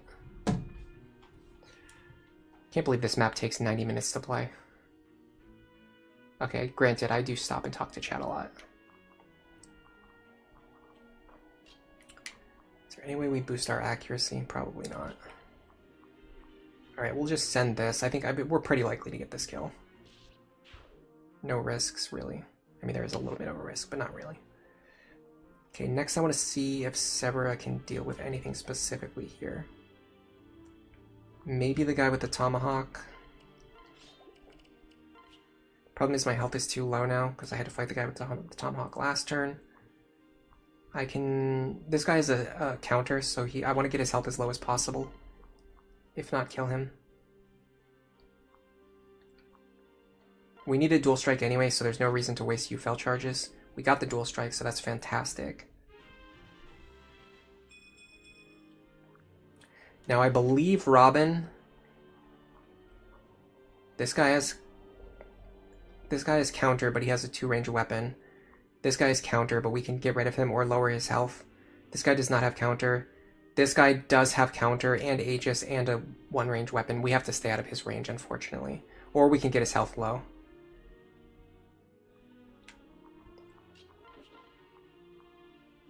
In fact, we can guarantee this kill. No, we can't, because he has Aegis Plus. Okay. With that done, Robin can guaranteed sweep these 3.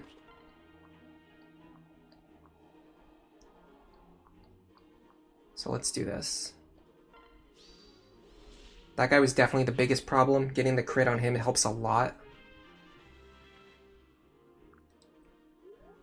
I wonder when we're going to get those defense and resistance level ups. I'm surprised we haven't been hitting them. I would definitely like Lauren to fight you.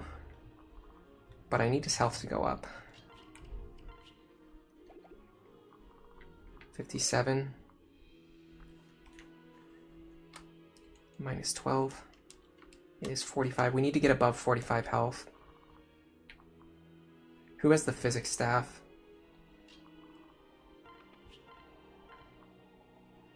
Did I say above 45? I did. We're 1 point short. Okay. Your rescue staff already broke. I might as well just pair up with you.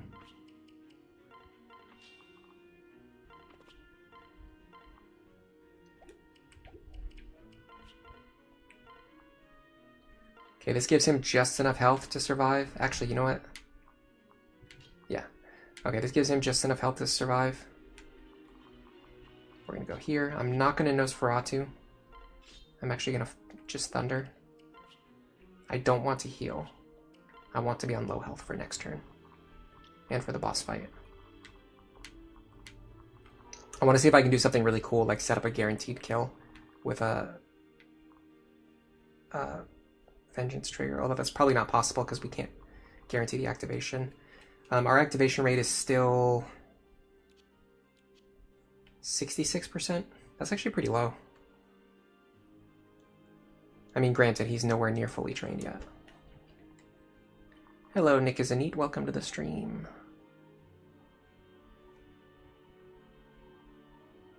Oloran, enemy variety is kind of low. It seems like there's no Tricksters, Valkyries, or War Clerics. There's War Clerics. There's Valkyries, too.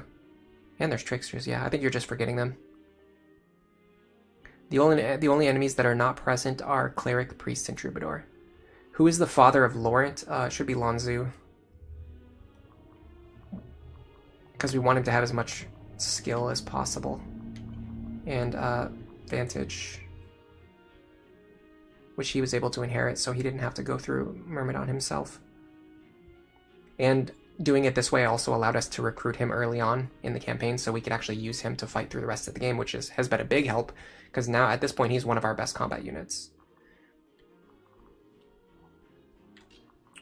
Alright. I need to rescue you. I need to rescue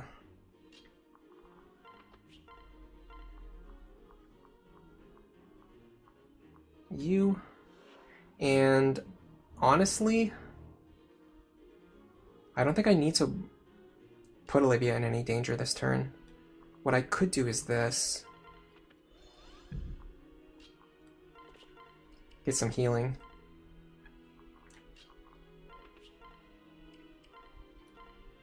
Yeah. I like how Frederick ended up not doing anything this entire battle. Oh man, I actually wanted that to hit me. Oh well. There is actually an enemy portrait for priests, even though they don't appear anywhere in the game. Do you know if they appear in any of the DLC chapters? That'd be interesting. Hello, Mark. Welcome to the stream. Oh, I said that already, and I answered your question. What am I doing? It's because you posted 2 messages. I saw the second one, and I was like, my brain was just like, oh, new chatter mode. All right. We can enemy phase you.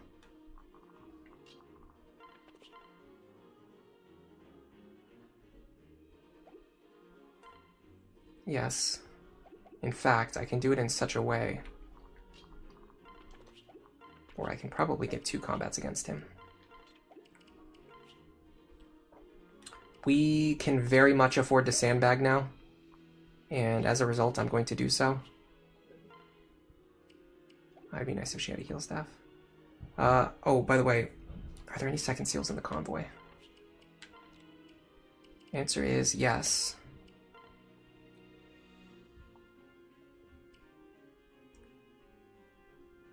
I'm done with the fortify staff. Can we go into Dark Flyer? The problem is if we go into Dark Flyer, so I want to go into Dark Flyer for like long-term reasons, but in the short term, I don't think it particularly helps us. And the loss of one of our best rescue staff users might actually hurt us more than is worth it. So this is actually a tough decision. Yeah, this is a really tough call. I think Valkyrie is off the table. We don't need dual support plus at this point. It's too late. It's not going to matter. She's not going to get it before the end of the campaign. So the choices are Falcon Knight, so that we can fly around and use rescue staffs. Sage, so that we can keep our insane rescue staff range. Or Dark Flyer, so that we can start making progress on Owain's build. I don't think we're going to get Owain before the end of the game, so I think the answer is actually just to stay in Sage. And then because when we get Owain, we're going to be doing it through grinding anyway. So if we're going to grind anyway, then there's no reason to get a head start right now. It's better to just stay in Sage so we keep our high magic score. Maybe Falcon Knight would have been better, but we haven't really needed it, and I just don't think it's going to be necessary. Honestly, there is a chapter coming up with a lot of forests, but I don't know. I think we're going to be fine. I think we'll be okay. I think we'll be totally fine. Anyway.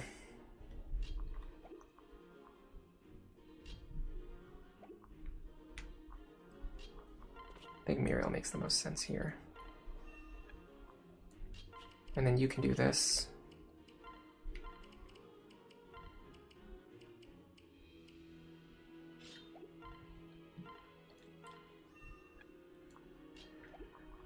And then I don't really care what you do.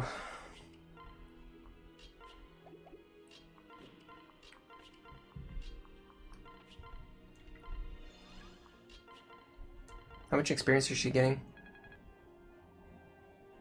Oh my god, 3 points. Incredible.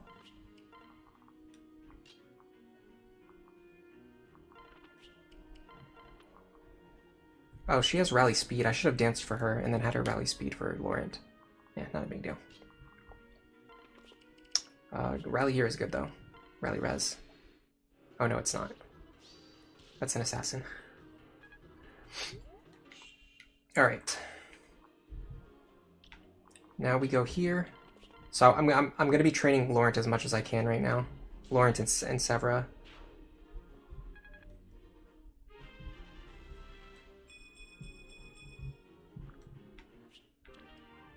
Tomebreaker. Is that better than anything we have equipped right now?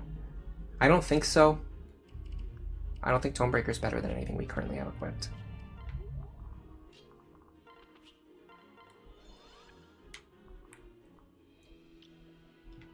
Now, what's the concern with him? What is he going to do to me? He is going to deal 9 damage. He can crit me. If that crit me, it would kill me. So unfortunately, I have to go, like, here.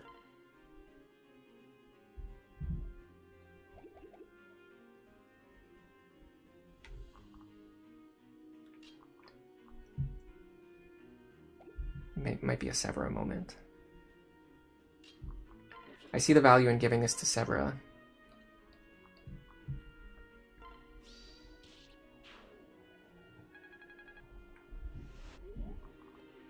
And that's because we can do this.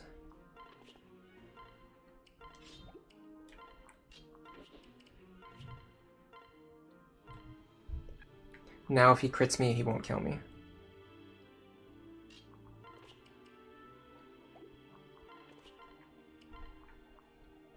I believe we are trying...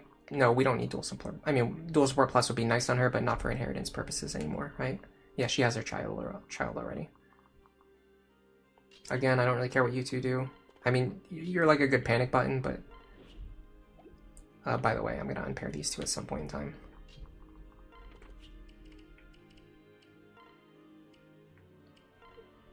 I can't remember what build we wanted for Brady, so I'll train her up now. Again, probably not going to be ready before the end of the game. Crom here is actually useful, mildly.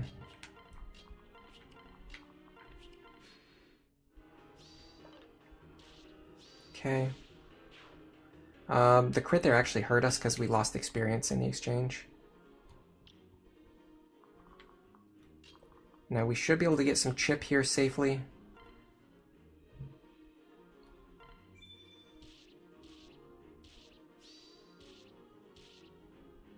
That Luna damage though. And then give the kill to Laurent. Yeah, so Laurent, I think Laurent is like, he has not quite arrived yet, but he's very much getting there. I'm going to compare him to Robin directly, with their pair of partners too.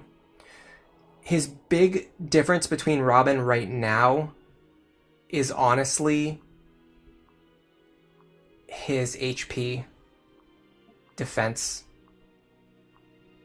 I think he needs HP and defense. He needs to gain some levels just to get his bulk up a little bit more. His bulk is just not quite where it needs to be. Now, what's very unfortunate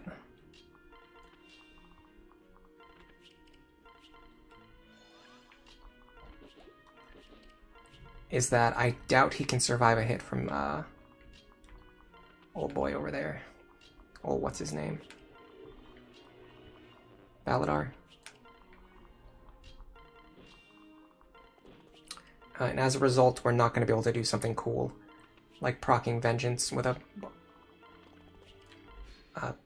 like plus 30 damage stagger. It's actually not even that high. It's like plus 15 damage. Yeah, the other reason we need his HP to get higher is because Vengeance damage is, you know, at least partially based on your HP. So with his max HP being so low, he can't really do the damage that we need to guarantee his own safety. I'm very close to the end game. Yeah, that's why I'm making decisions based on that. Like, I want to keep my characters in the classes that are going to be useful to help me beat the game, rather than switching them to classes that are going to be useful, you know, 35 levels from now to pass down a skill to Inigo or Brady. You know, that doesn't really help me right now with beating the game. And once I start training for that purpose, I'm going to be grinding anyway.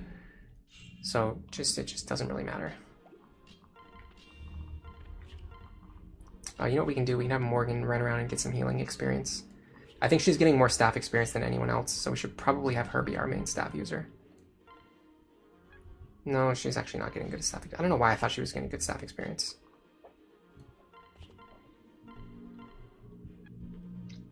I really want to get her to 15 Valkyrie, but I don't see it happening before the end of the game at this point. God, why do they make him so far away? That's crazy. How many turns is it going to take to get over there? I feel like I'm playing FE4 again. Let's just spend 8 turns getting across the map. Alright, whoever said this was their least favorite chapter in the game, you might be kind of cooking right now. Not only do you have the bad start, but then you have the horrible ending.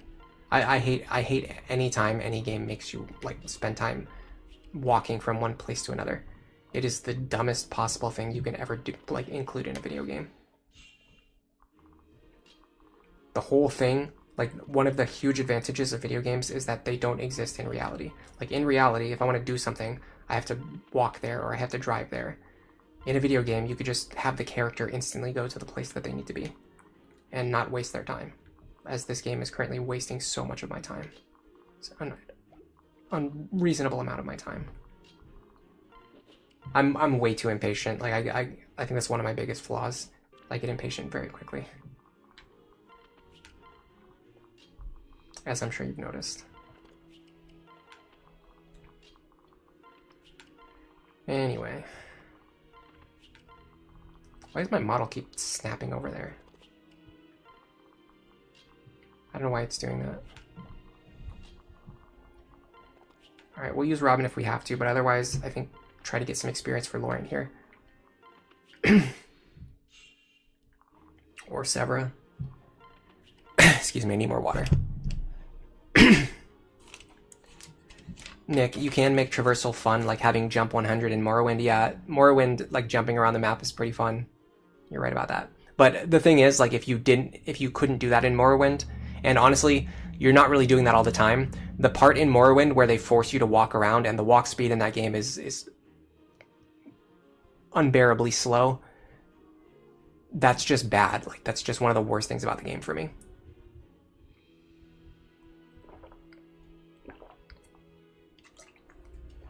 Focus doesn't work if you don't go out of your way to use it. I am going out of my way to use it. Didn't you notice I had Laurent by himself on the left-hand side? I had Laurent over here. And then all of my other characters were up here.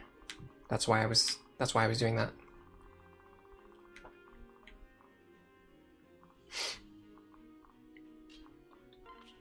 Tomebreaker is pretty generally useful though. If I had a skill slot for it, I would probably use it. Alright, where is Morgan? Here you go. Have her run around and heal everyone.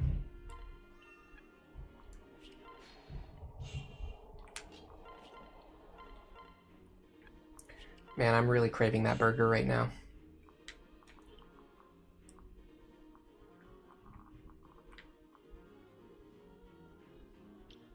Alright. Vengeance is going to be a really big problem, and apparently he also has Dragon Skin, which is going to cut our damage in half.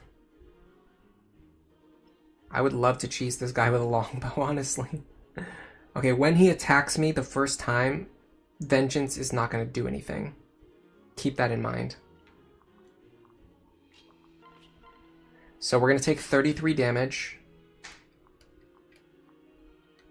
Then we're going to deal a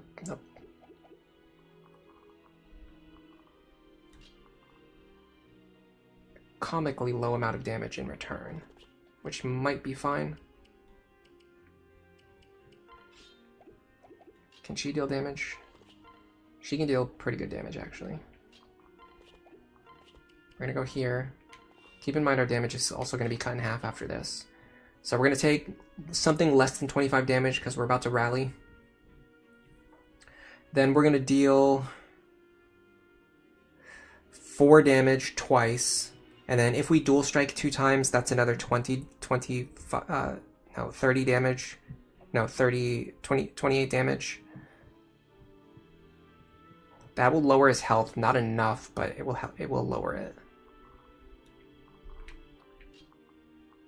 Who do we want standing next to him? Probably Miriel and his father, Lanzu.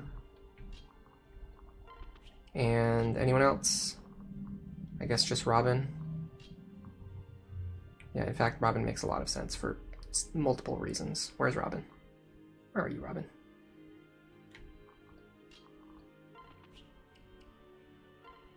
So Robin will be here.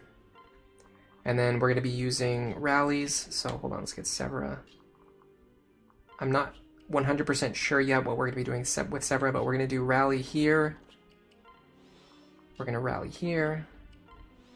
Any other rallies? I don't know. Where's, yes, you. We're going to rally here. And then you're going to stand here and you're going to fight. Our damage didn't really go up. Did I not rally magic? Am I crazy, or did I not just rally magic? Let's try this.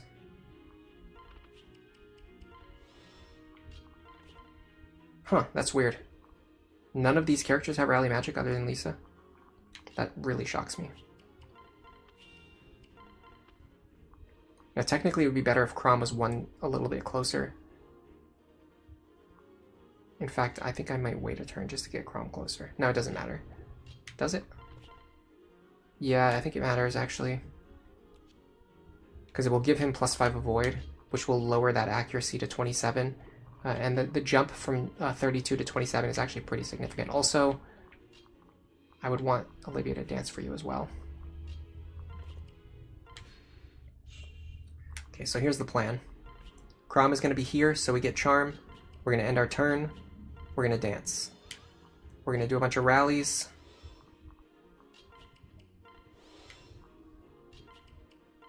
So she doesn't have rally magic, really? She does have rally magic. Why didn't it affect me? I don't know. You're going to stand here. Oh, the accuracy didn't go down either. I'm not sure why. You're going to rally as well, just in case it matters. So this should be pretty fine. We could also use a better tome too, by the way. I mean, that Thunder Tome's not exactly the most compelling tome in existence. Yeah, so there's the Vengeance proc that would probably kill us if we had damaged him first, or damaged him next turn first. Now, our Vengeance is a lot more powerful and a lot more impactful. Now, unfortunately, the game is lagging like crazy. I might need to skip this. That is crazy lag. Another Vengeance proc. That should be another, what was it, 20 damage? 24? 8 for some reason? Okay. Oh, because he procced Aegis. Well, why didn't he proc it last time? Oh, when he procs Vengeance, he doesn't... No, that doesn't make sense. I don't know why I did 24 damage the first time and 8 damage the second time. Someone will have to explain that to me. I was too focused by the game lagging. I couldn't think about, like, the absurdity. Alright, if he procs Vengeance, he's going to annihilate me. He's going to deal an extra 22 damage. Can I take that? 47. If I'm on full health, I actually take that, which is nuts.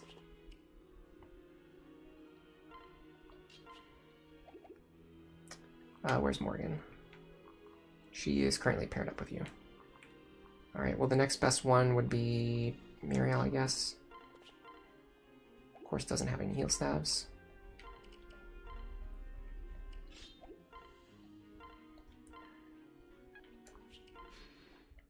So, oh, I did not expect that. What just happened?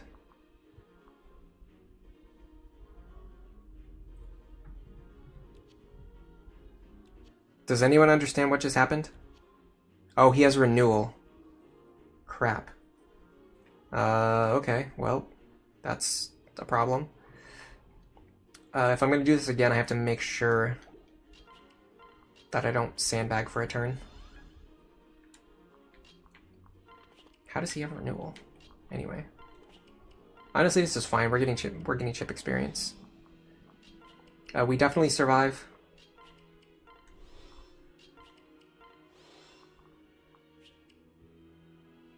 Oh, the first one crit. Okay, cool, thank you. Yeah, 8 times 3 is 24, you're right. You would argue that the base movement speed in Morrowind is unbearable. Yeah, it's... I mean, if there's anyone here who's never seen it before, if I showed it to you, you would think that it was a joke. Like, you would literally think that it was a joke. Okay, I'm gonna skip the animations here, unfortunately. I just can't do it. It's too much lag. Alright, let's see how much damage he's gonna deal.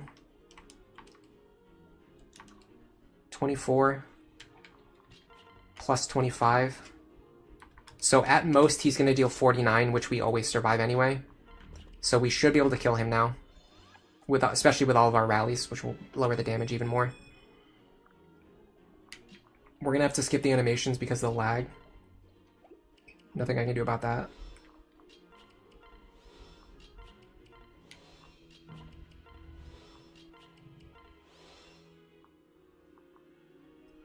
Dude, I'm loving how strong Severa is right now, by the way. Oh man, we're so close to Beaufair. We're so close to Beaufair. Imagine if we were using a real tome instead of a Thunder Tome, by the way. Good times. Oh, we're not even going to deal as much damage either. Ooh, interesting. Okay. Things are getting tricky now. Honestly, I think we can just keep doing this.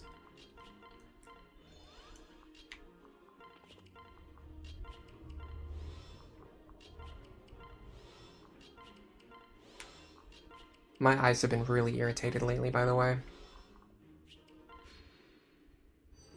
Yeah, that renewal is dirty. That is disgusting. That's honestly disrespectful. Alright, okay, so let me think about something really quick. Let me compare Laurent and Severa. I'm pretty sure Laurent needs the levels more. So here's the argument. There's actually two arguments to be made. Severa is stronger and more bulky, so she doesn't need the levels because Laurent needs the levels so he can get more HP and more defense. However, Laurent has the value of the Morgan pair-up, whereas Severa only has a much weaker Cordelia pair-up. So she needs extra stats and extra levels to make up for that pair-up deficit. In fact, we can just pair them up.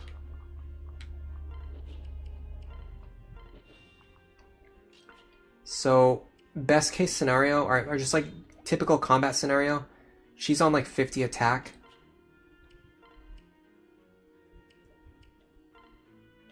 He's on like 59 attack, so he's kind of ahead of the game compared to her. That Tome Fair inheritance went a long way for sure. Because he'd be on 54 now, he wouldn't be as far ahead. In fact, he'd be on 52 without his damage stack.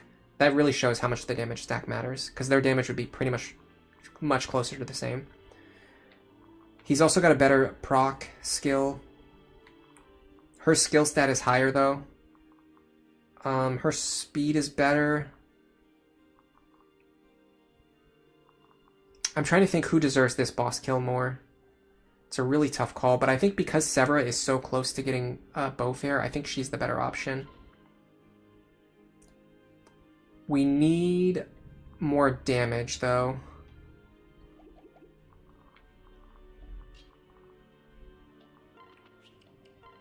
I need to kill him. I can't let him hit me back with vengeance. I'd have to use the longbow here, which I don't want to do. So maybe we have to give it to Laurent anyway, then. Because I don't want to risk this, and I don't want to waste longbow charges just for a little bit of experience. Yeah, we'll do Laurent. It's fine. He'll be okay.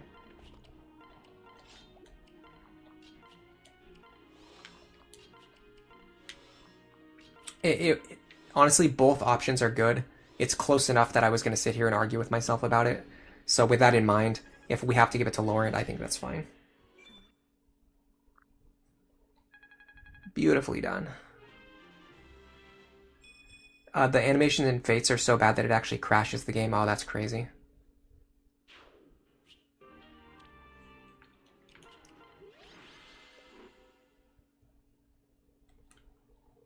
And there you have it. By the way, this whole plot twist makes no sense whatsoever. Why would you need Basilio to pretend to be dead in order to have him come in and help kill Validar, when instead you could just have Basilio with you and just have him help kill Validar, just by having him with you the whole time? It just doesn't make sense to me. Place copper within a flame and the flame burns green. Truly a fascinating spectacle, no matter how many times I observe it, and proof that other substances beyond liquor can change a flame's color. Precisely. Now, to return to the blue flames of our initial sample, provided it is of sufficient potency, any spirit will burn with the same hue. Perhaps it is the inebriating power within the liquor that yields the azure tone. Pardon, but an observation? Mother, a metal plate melts at different rates when placed over blue and red flames.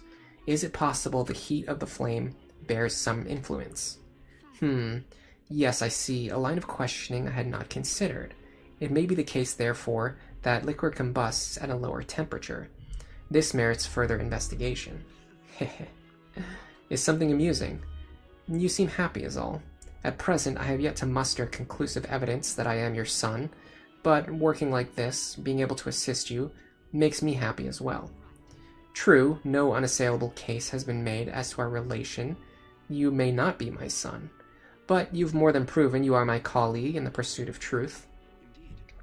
Even without a blood link, we still share a bond between us. That may just be a greater reward than the truths we seek. Many a worthy truth was found in the course of pursuing an entirely different phenomena. Absolutely mentally exhausting support conversation to read, especially in front of an audience. Everyone clap for me. Kind of interesting, though. What do they sell here? I mean, the physics staff is useful, but I can get it elsewhere. Elixir is useful, but I can get it elsewhere. So yeah, this is not a very particularly useful shop. Alright, we're gonna have to do some crazy, like, selling, restocking. Got some Tiki tiers. I'm pretty sure the Tiki tiers are more cost-effective than using multiple tonics. I think I calculated that at some point. I could totally be wrong. I don't really have anything worth selling is the problem, but I need to buy a bunch of rescue staffs. I don't know how to figure that out.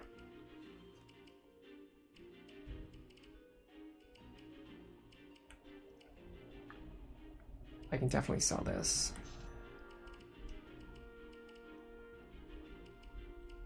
And this, although it's not really worth anything. Oh, by the way, Anna showed up with a longbow, so I have 2 now, which is great. I'm going to sell these killer bows. I don't think they're that useful. At least one of them.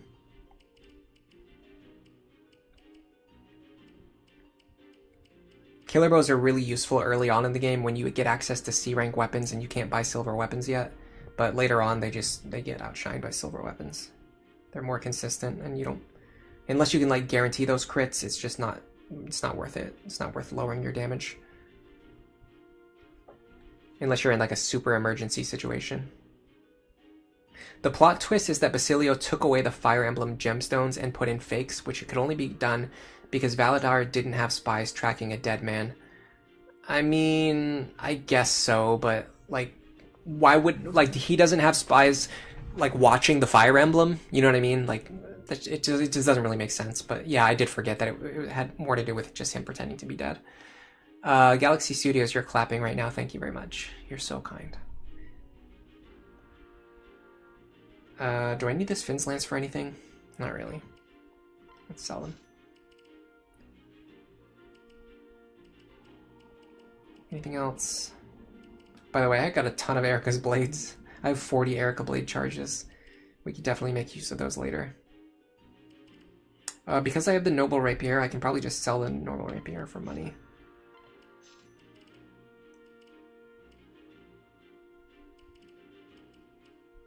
Okay. I mean, that is a start. I could definitely see myself selling that Master Seal, because there's nobody who can use it right now. Yeah, I'm selling that Master Seal.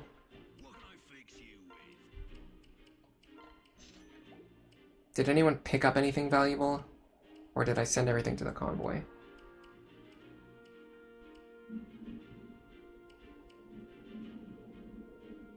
Oh, Lanzu. It's not really a problem with Lanzu, it's a problem that sword users just kind of suck in this game. You found that if you forge max might weapons, silver bows have a niche over brave bows of doing higher per damage hit because of the effectiveness. Sometimes it gets you a kill without needing to double. Interesting.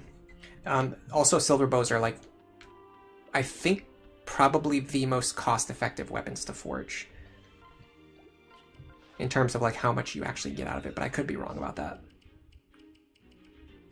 That's honestly, that's a statement that's just not based in anything other than just vibes.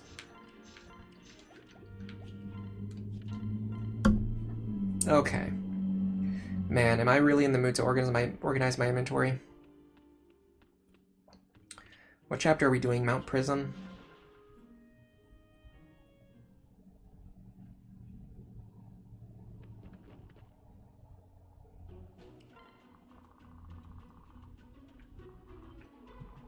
This is another slog of a chapter, but it's not nearly as bad as the last one because we actually get access to our full team and rescue staffs at the beginning.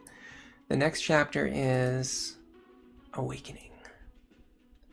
The boss is just a random risen chief, and there should be reinforcements.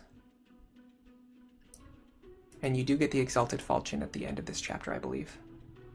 Or at the start? Is it the start or the end? Start or the end? Which one is it? It's the end. Okay.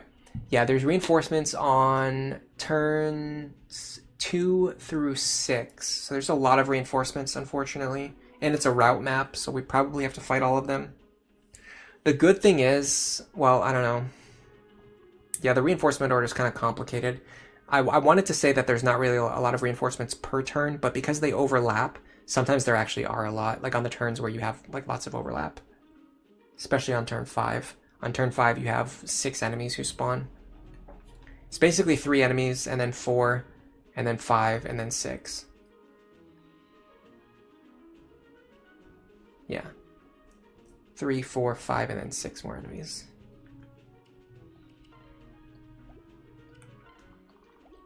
How many units can we send?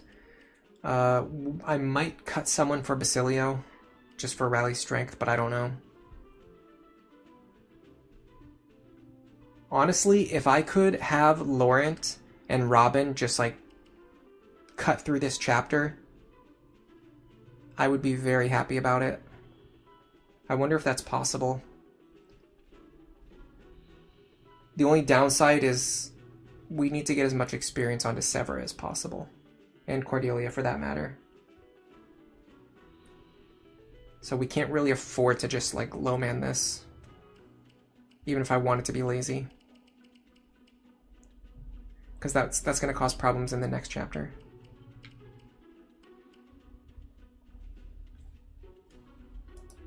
What is chat saying about it? Nothing.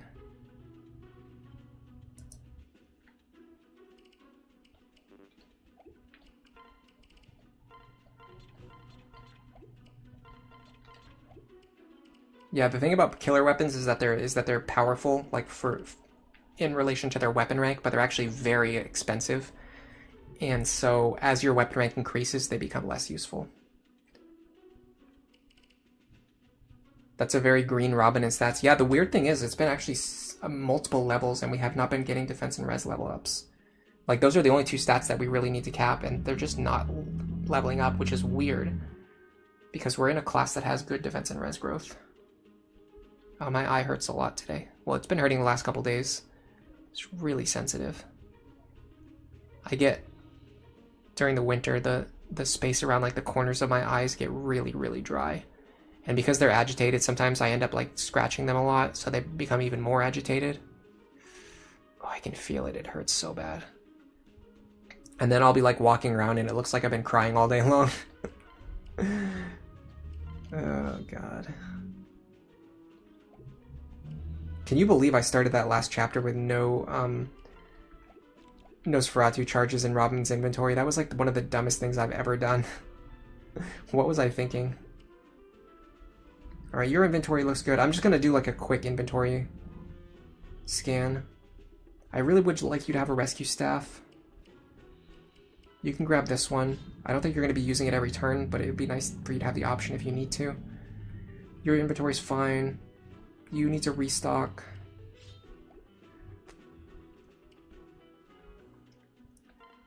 Oh, I'd like another Thunder Tome if I could get one, but I probably can't. We'll just assume we're going to be using Flux then. Oops, wrong item. Actually, I don't need this anymore because I have access to the convoy now. The whole reason I had her holding those items was because I couldn't get items from the convoy from Crom because of the stupid barrier. Alright, you need rescue and you have rescue, so you're fine. I'd like to restock you on Elthunder, but again, I can't. It's getting frustrating. I don't want to go back to the map and shop. I'm probably going to have to. Okay, so here's the big one. You are holding, like, nothing, because we ditched most of your items.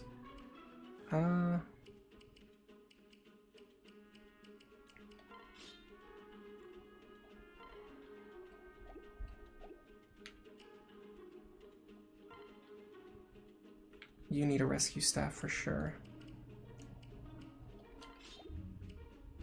You need one.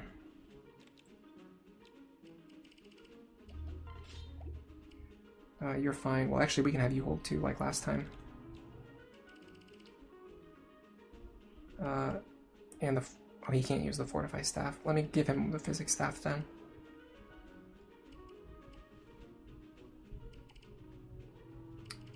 It's a tough call.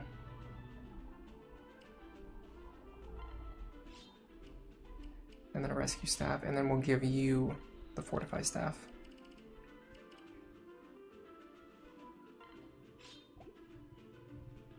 Well, Lisa has Heal Touch. So I'd rather have her have the Fortify Staff in the absolute worst case scenario if I need to use it. Is there a way I can get a Physics Staff? No, she doesn't need Physics because she's going to be using Fortify. Yeah. This should all be fine.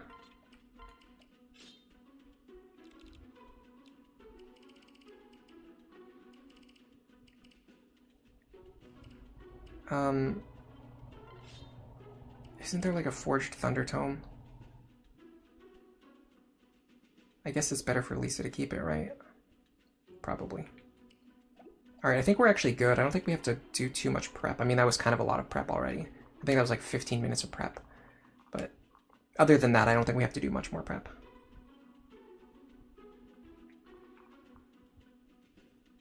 How do we actually want to do this now?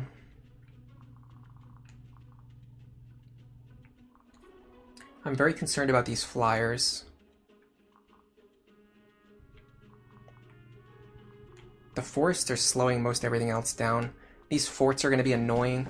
Maybe the plan is to get... Oh, excuse me. Maybe the plan is to get Robin onto these forts. Or Robin onto this fort right here. So we never have to deal with reinforcements coming from this fort. And then we have everyone else behind Robin. I actually like that idea a lot. But in order to get there, it's actually better to start from here. Yeah.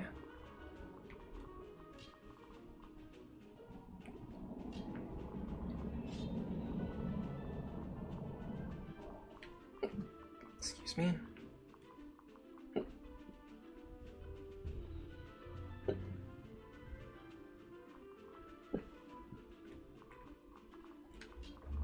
It might actually be better if we do something like this.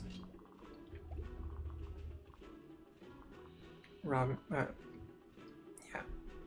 Here, attack over the wall.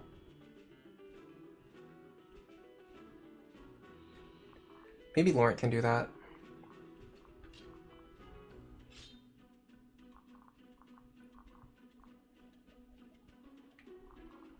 His res is not particularly high. And he's one range locked, which really helps me a lot. We'll put Morgan up here.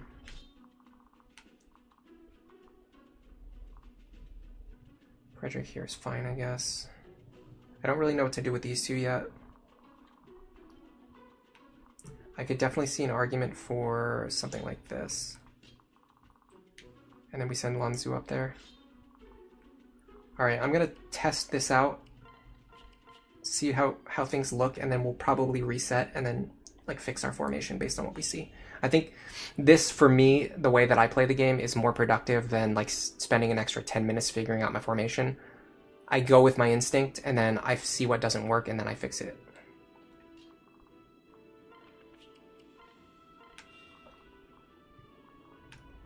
So you are going to go here. You are going to go here. I could see a very, very, very strong argument for Rally Magic here. Let's see what our damage looks like without it. In fact, we actually get the kill guaranteed without it. What else is threatening that square, I wonder? Approximately nothing. In that case, let's test something out. Yeah, these wyverns are going to get on my nerves, I can tell you that right now.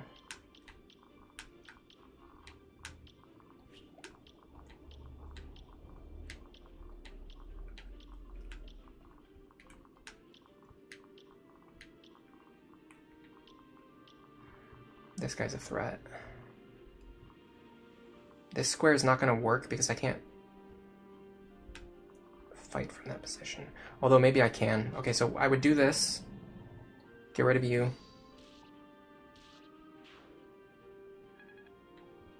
We dance. Now we set up. Bolganon, I can probably take 54 minus 35 is 19. What are you doing to me?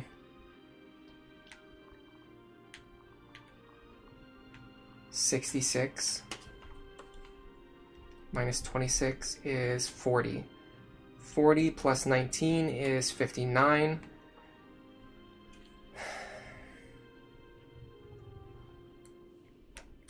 If I go here, she has Rally Res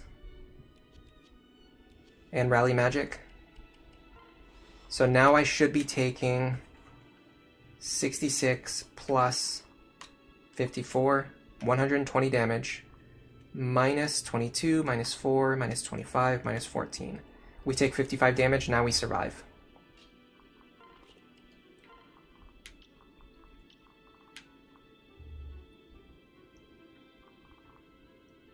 You are going to go here, and we are going to try as hard as we possibly can. Unfortunately, we cannot play around Rexcalibur, I doubt it. Thoron guy is going to block my attacks. Oh, you know what I need is a Beast Killer. Oh man, a Beast Killer would go so hard right now. Oh, is there any way I can get into my inventory?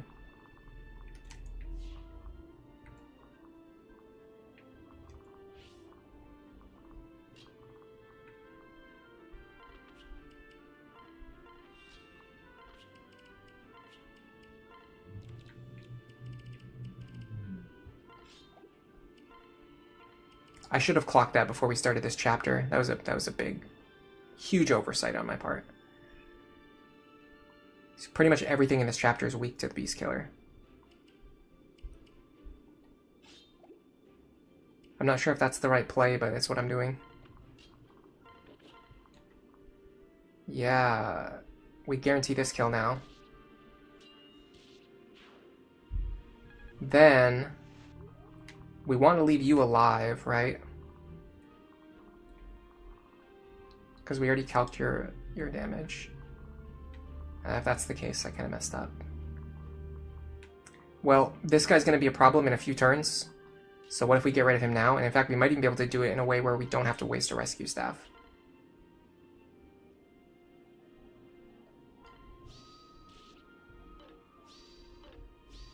That was a really funny series of attacks.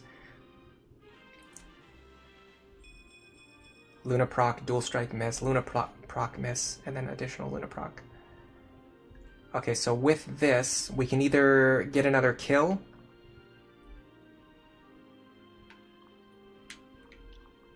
In fact, we can just do this. Set up for you.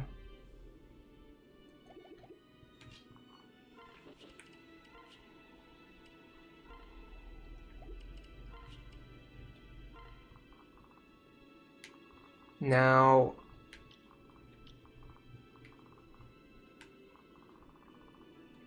I'm kind of wishing I sent Robin in the other direction now. I can still do that.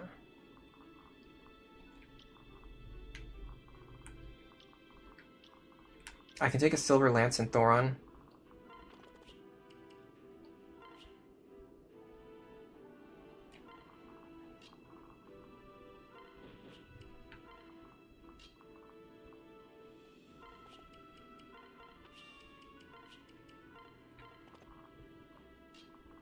The fact that we did this without any rescue staff use charges on this turn is pretty cool. Alright, so we should be safe now. Luna Plus goes so hard. Or just Luna. It's not Luna Plus. We just have regular Luna. I mean, the only difference is that it's not guaranteed to proc. Okay, now the Flyer should come over next. Oh god, man, those guys are dealing more damage than I expected, especially to Robin. With capped stats? That's kind of crazy. Okay, I'm in a very, very scary situation already. This very quickly devolved. Hello, Hans. Welcome to the stream. Oh, I already read your message, but I didn't say hello to you.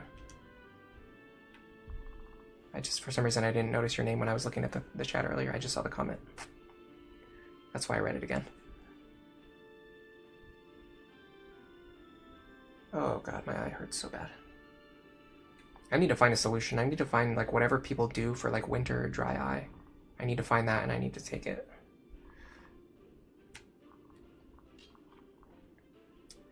Robin cannot quite get to where I want them to go. But I'm sure you can. Okay, let's think about what are the major concerns here. I think this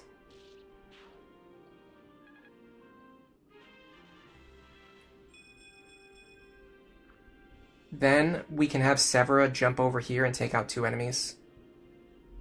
In fact, she can almost definitely take out you and you. The only question is, would it be better to take out you and you? Or even, like, you?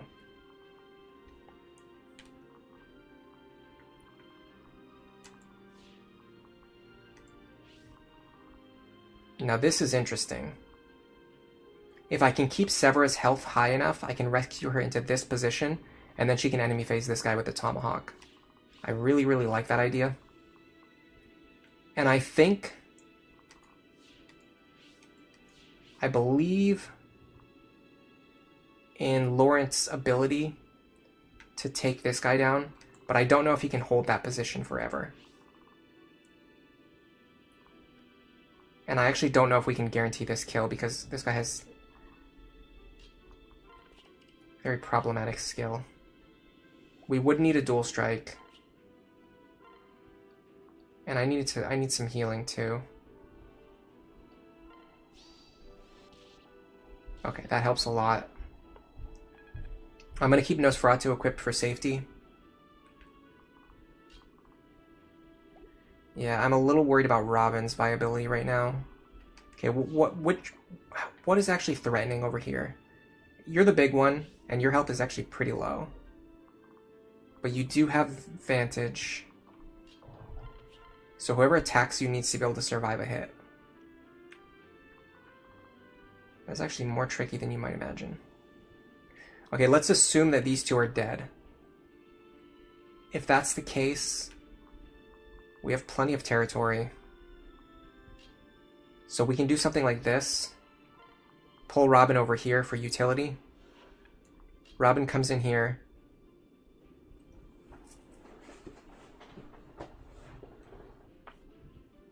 This guy's actually pretty scary. Yeah, he can hit me quite hard.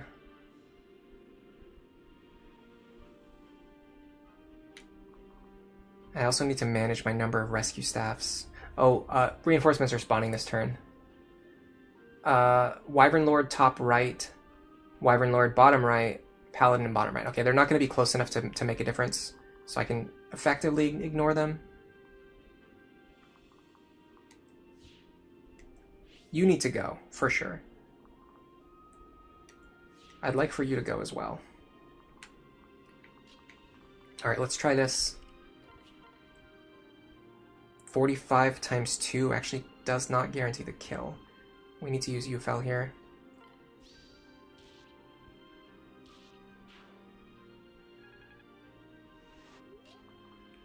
And another one. Again, 45 times 2 does not guarantee the kill. We need to use UFL again. Wonderful use of the legendary weapons. I'm living up to the promise that I made when I made the title for this stream. Oh no, here's a problem. When we rescue her, she's gonna get pushed over here because of the forest tile. You have Physic though. This is actually good because I need to heal Robin. So if you heal Robin, and then you rescue, I mean, this has to push her south, right? Okay. That is a relief. We've still got a couple things that we need to do.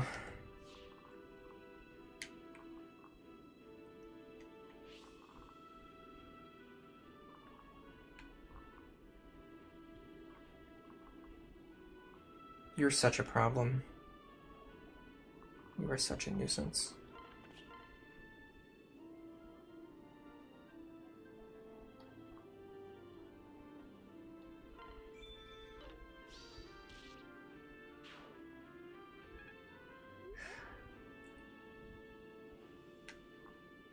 Hold on a second. I was operating under the assumption that I was going to have to rescue Robin. I just realized I don't have to rescue Robin. In fact, it's better if I leave Robin in range of enemies.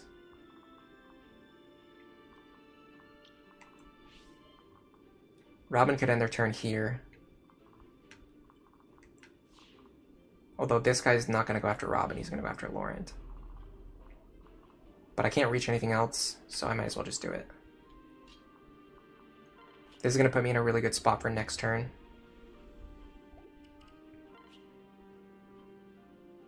I'm also realizing right now that I can't actually guarantee this kill, which is a little problematic.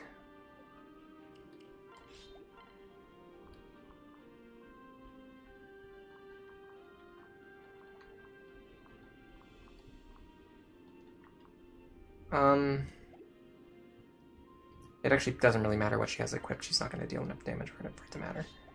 I'll just use Katarina's Bolt just because crits are powerful. I'm also going to go for crits on Robin because I don't want to get blocked by Aegis. Okay, we ended up being fine anyway, but there was... You can't really guarantee that until after it happens. Okay, now... We're actually in a really good spot because we don't even need to rescue any of these characters. They're all safe already. If I'm going to heal him, I should trade away Nosferatu.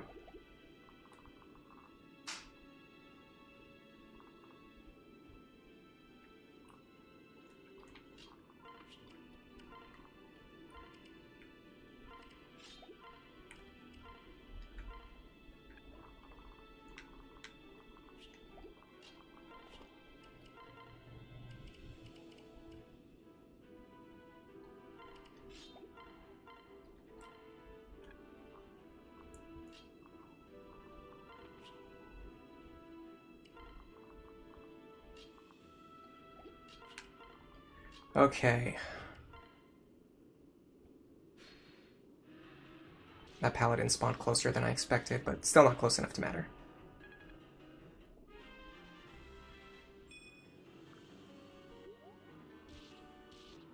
This is going to pay off. That action right there is going to pay off. We effectively had Severa get rid of 3 enemies that turn. Absolute sniper work. Let's assume we can get rid of all 3 of you. The fort is still under attack. In fact, we'd have to get rid of you as well. This is going to be very difficult to navigate. But I think I want to block this fort this turn. I can't remember.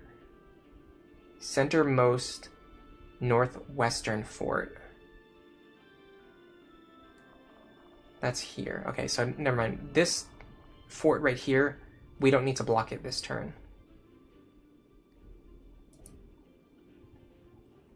So we can just clear out enemies on the bottom left and then hole up in the bottom left corner. I think that's the plan.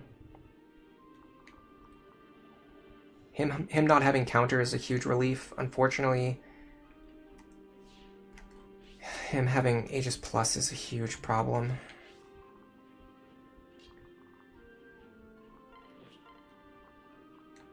Hellswath does basically nothing. I could try to hit him with a Beast Killer, but I doubt the damage is going to be that great. Frederick's just not strong enough anymore. He's kind of fallen off.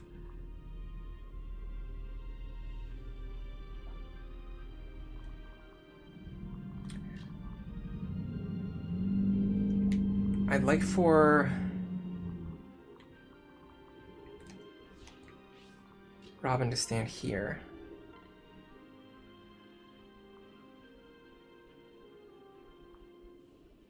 I think attacking him is very smart. Because he has counter, he's going to be a problem in a few turns. And again, this is a good moment for the Ruined Tome. We're just maximizing our chance of getting something to happen. Now we can dance for Robin.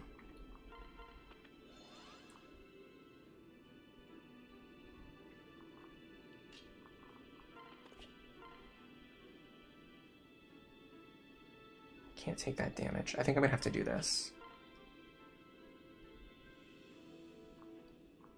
there any way... I mean, Arc Thunder's our best chance. Okay.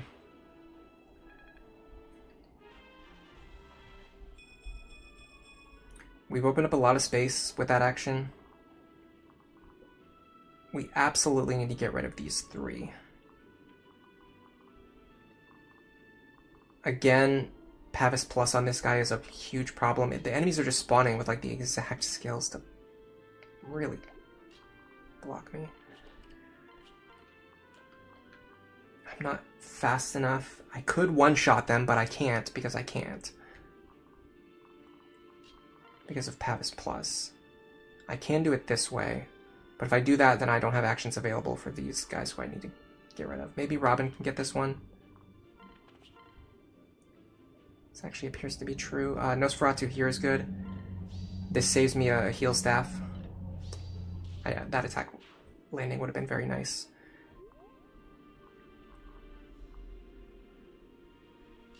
So what if we do this? Oh, that's gonna hit me hard. I mean, I don't have a better option. Dude, what is with all these misses? Did the enemies in this chapter just have like a billion avoid? Oh, we got Bowfair. Okay, now what do we drop for Bowfair? That's a question, especially with so many attacks missing lately. Anna is falling off. You think sending her through Mage and then into Sage would be pretty good? It's good, but it's just wasting resources on a staff bot when she can already just do the staff bot thing without those resources. Hunter B, you're asking if I'm granting wishes again this week because chapter 16 is whooping you. No wishes this week, I'm sorry. You'll have to win through your own tenacity and grit and willpower. Alright, what are we getting rid of here? Probably Arms Thrift. It's the only one that doesn't provide any real value. Everything else here actually does something. Arms Thrift does nothing, it just lets me use this silver bow more, that I can already just buy another silver bow.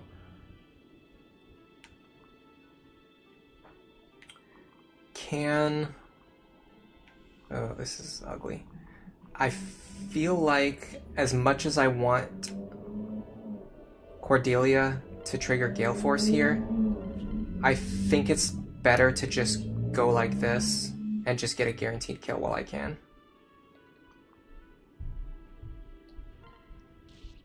Even if it means giving up a Gale Force action. Okay. Again, I can do the same type of action here.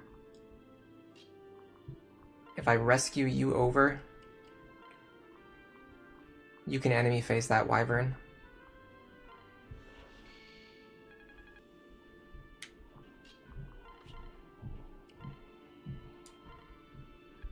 I'm a little scared about how much damage he's going to deal, though. 61? No, we'll be fine. If he had Luna Plus, I'd be scared. But we should be fine. My only other concern is that I do not have very many rescues available. I think I have just enough.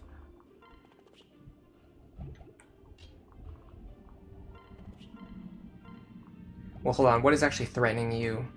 Because a Physic might be better here. No, there's too many things threatening that tile. I cannot leave Laurent there. I don't think.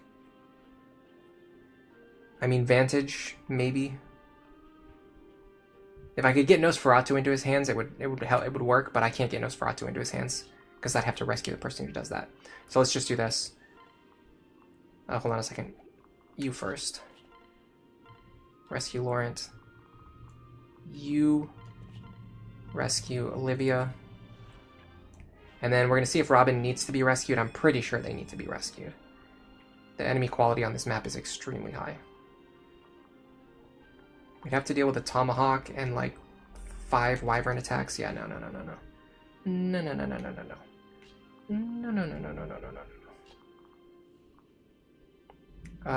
This is a little wonky on the heal staff, or on the rescue staff positioning.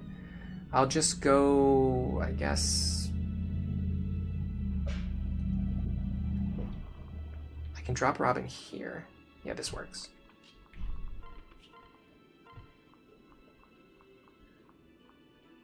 Oh, hold on a second. I'll show you something cool. I mean, it's not that cool, but it's kind of cool, I guess. No, no, no, no, no, no. No, no, no, no, no, no. Okay, yes. I don't know if you guys saw that. I was shaking my head.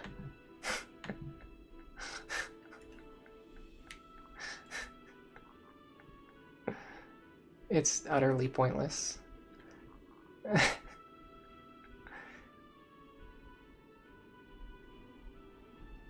I'm not very good at controlling the model. I know like 2 commands. I don't know if I'm gonna use. I don't know if I'm really gonna use it more in the future anyway. You think the double bow is better than Ufel? It is a longbow on roids. It gives +5 to strength. I mean, yeah, Ufel is just not. Ufel is just. It's really good for just helping you get through the game.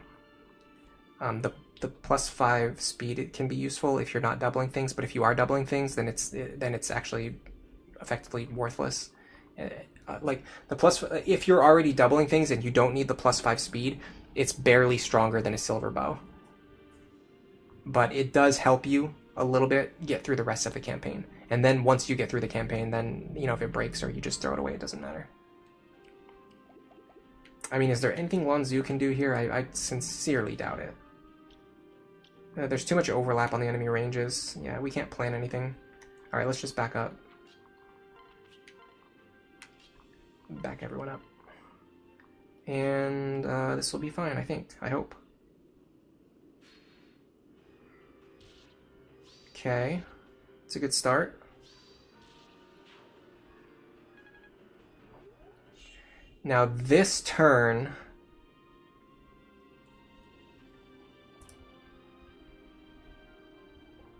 there will be an enemy spawning on this fort.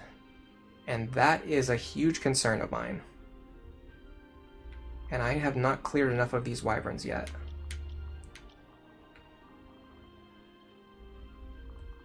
And these tiles up here are all threatened. Only by a Rex Caliber, though. Interesting. What if...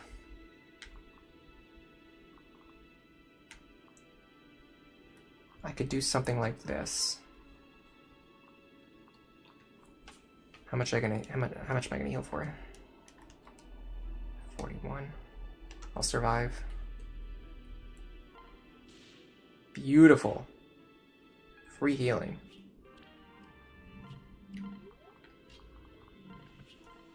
Now we go. Oh, I did not highlight this guy. That's a problem. It's not a big problem though. If I end my turn here, I should be safe. That spear sucks. I didn't notice he had a spear. Alright, we'll work with it. I need Morgan to not attack so that I can get more healing though. Crit there would have been great. Okay, the guard saved us right there. Okay. Now Laurent is in position to fight you and you on enemy phase. I need to clear these two out.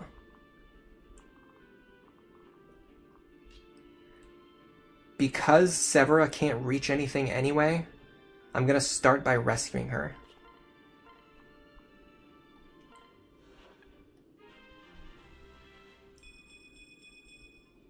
That will allow me to do something like this.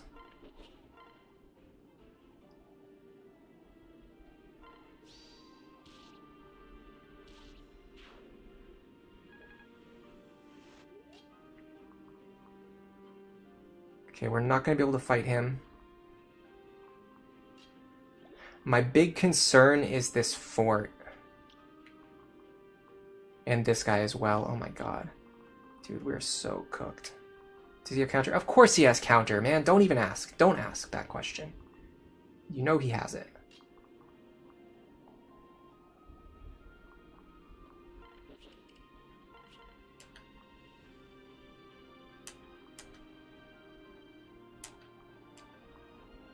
Is there any possible way that we make this work?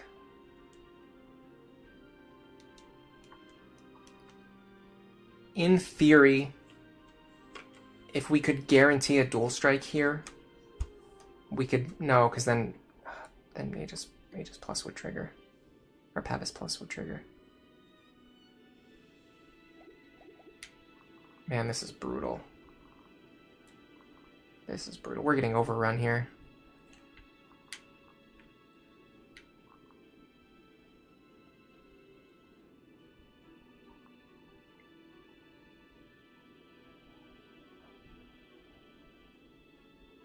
I need to kill...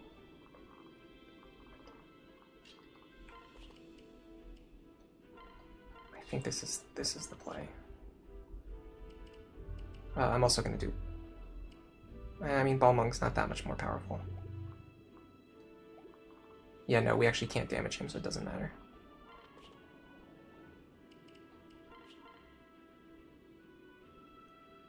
I think this is a good start. That's going to get his health low enough. Now...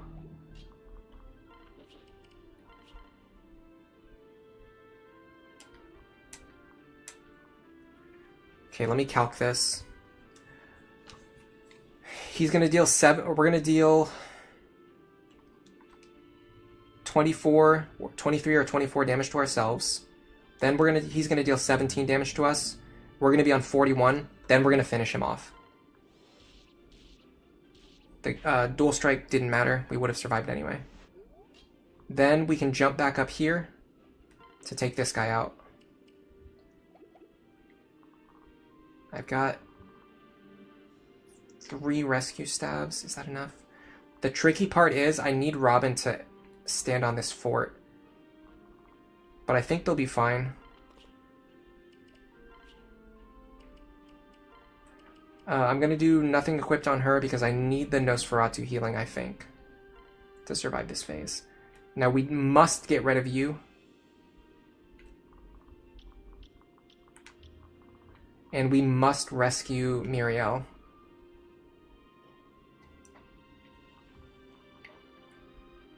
Can we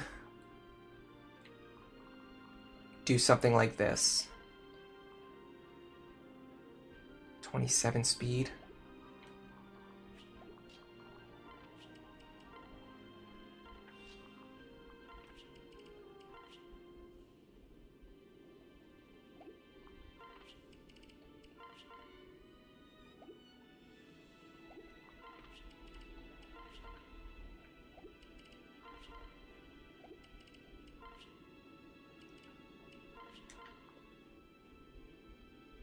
Is this enough damage?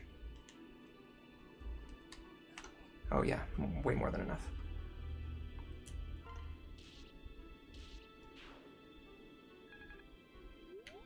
Okay.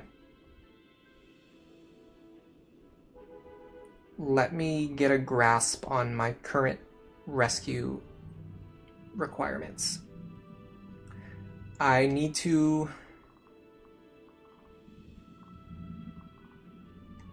rescue Lisa, otherwise she's going to get hit twice with one of them having counter. I could have Cordelia do it, but I was hoping that Cordelia could run over here and kill this guy. But if she does that...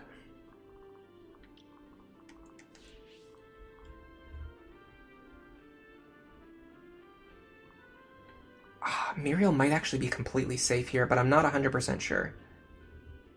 No, that's only just because Frederick is standing here.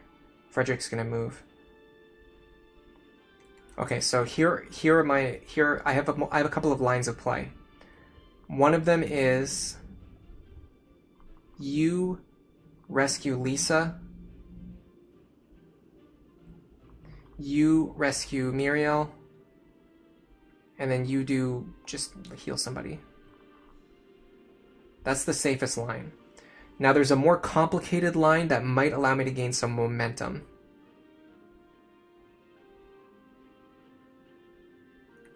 You kill an enemy, then you rescue Lisa, then you rescue... Yeah, I don't have enough rescues in that case. I think I have to do this.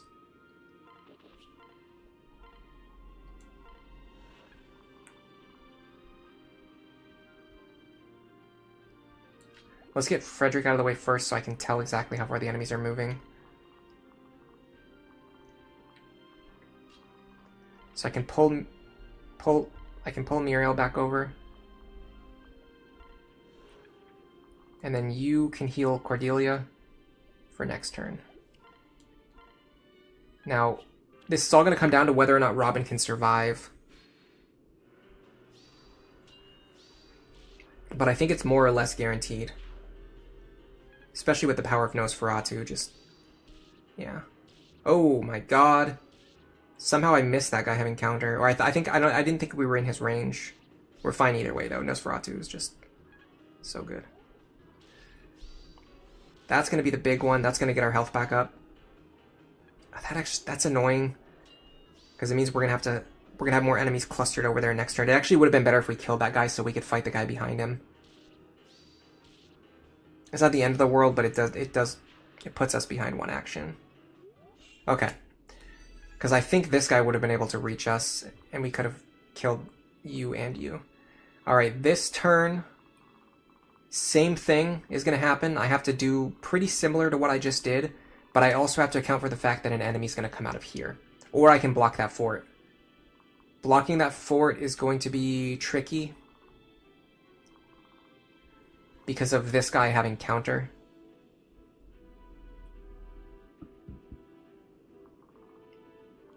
It might be better to just run into the bottom left corner, honestly, and hide there.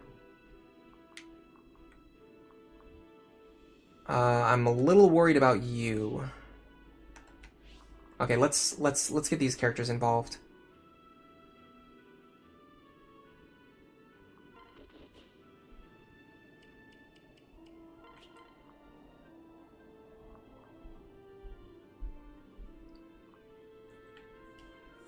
Accuracy sucks on this attack.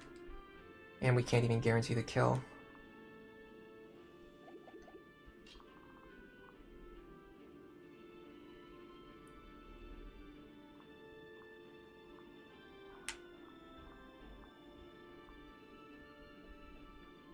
I think it's actually 2, 3, 4, 5. I can't get over there no matter what I do.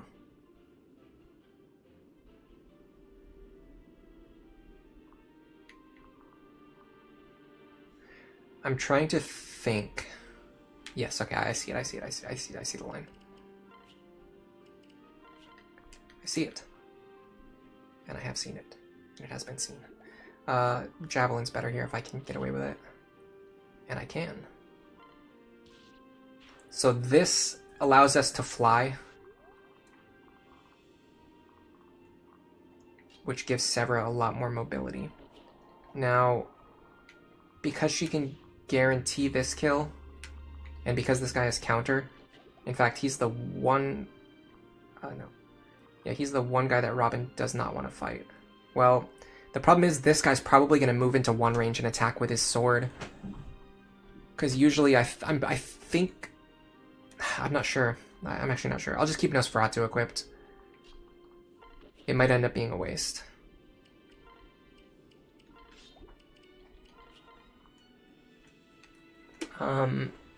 We're taking... I have to use Ufel here. I'm actually not guaranteed to get this kill because of Aegis Plus. I need a little bit of luck. I got it. Which I'm very grateful for. Because now we have options to either weaken or kill some of these guys. And I think what I'd like to do is... This could be actually a good longbow moment. The accuracy sucks. I don't know what to do about the accuracy there. This guy's counter, he's going to be a problem in a few turns. Let's just start getting his health low, that way that's not a problem when he gets close. Even better, we just got rid of him completely. Okay, now I do have to rescue you out of there, because there are going to be enemies who spawn. The good thing is we actually have Muriel's action available. Yeah. Okay. I think retreating into the bottom left corner is the smarter play here. Let me see what's spawning from the top left. It is a paladin. He's going to reach pretty far. It's so annoying that this guy has counter and a one-range weapon that he probably won't use, but if he does use it, I need Nosferatu equipped.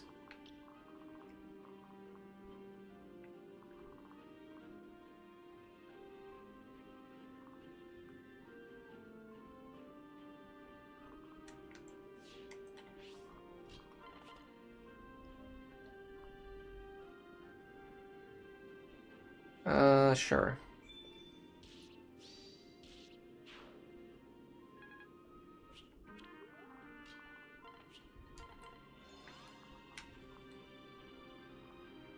Get rid of him.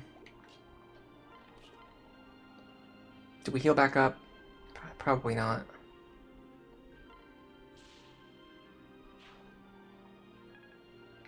Okay, the scariest thing is this paladin can go pretty far.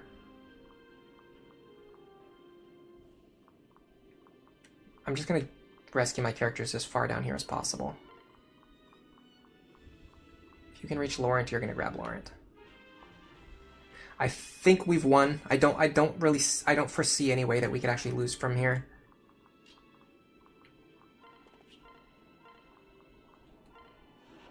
You have Fortify, right? I don't think it's worth Fortify here. I think we just heal.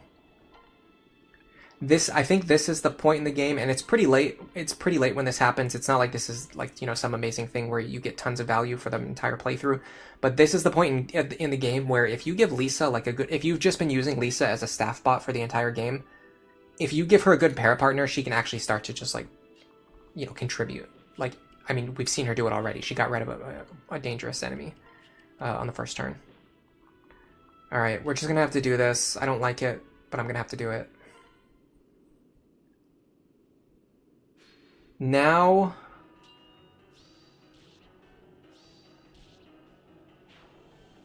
let me confirm that no more reinforcements are coming first before I say anything else. Oh, he did use his bow, by the way, so we just wasted those Nosferatu charges. I mean, it's fine. We can buy more.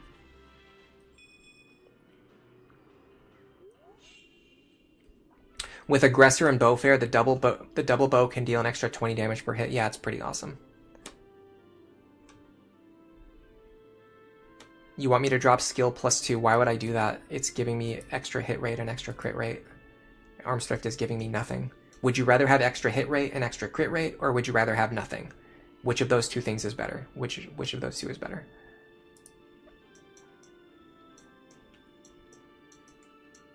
What am I looking for? I had something in my mind I wanted to check. Oh, I wanted to make sure that no more reinforcements are coming, and they're not. Okay, so everything that we see on the map right now is it. There's nothing else coming. We just have to clean up here. Let's start by thinking about the high mobility enemies and how we're going to get rid of them. Again, Severa's in a kind of a bad position where she can't really contribute, but what I can do is pull her up here. In fact, if we're going to do this anyway, let's pull her over here. That way she has the greatest options for where she wants to go and what she wants to do. Okay. I have a suspicion that I'm going to be able to kill these 3 enemies. And if I do, it looks like the territory is going to be pretty safe. In fact, I actually should have rescued over here, because now I have to use another rescue to get Maribel to safety, whereas if I just kept her over here, she would have been safe. But it's fine. It's okay. Is he the only one threatening that tile? No, it's probably him too.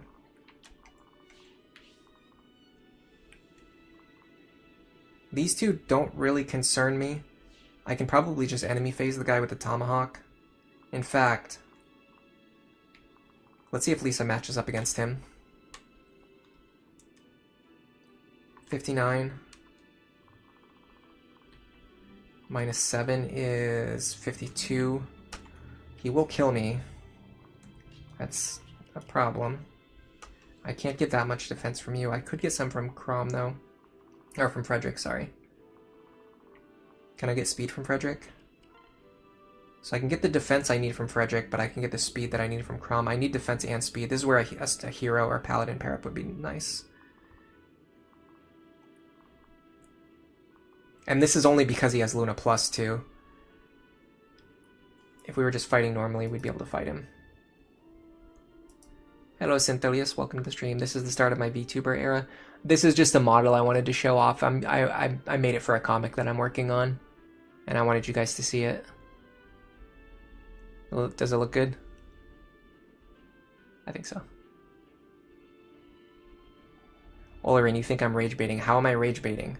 It's literally plus hit and plus crit or nothing. Like, it doesn't do anything. It doesn't make my combat better in any way.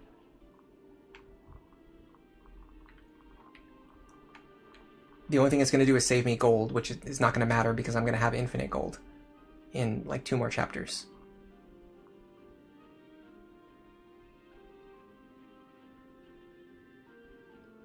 For some reason, the chat is like posting out of order for me. Sorry about that.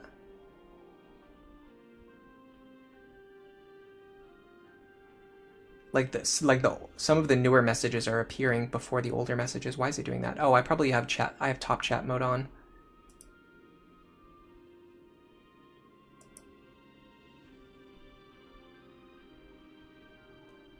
I shouldn't have even bothered. Firefox can't handle the extremely complicated action of just refreshing a chat window. Oh, you think he was talking about a different response? Okay, that makes more sense now that the messages have been reordered. Alright, what was I trying to do here? What am I trying to do? What am I trying to accomplish? I'm pretty sure Robin goes here. You don't scare me.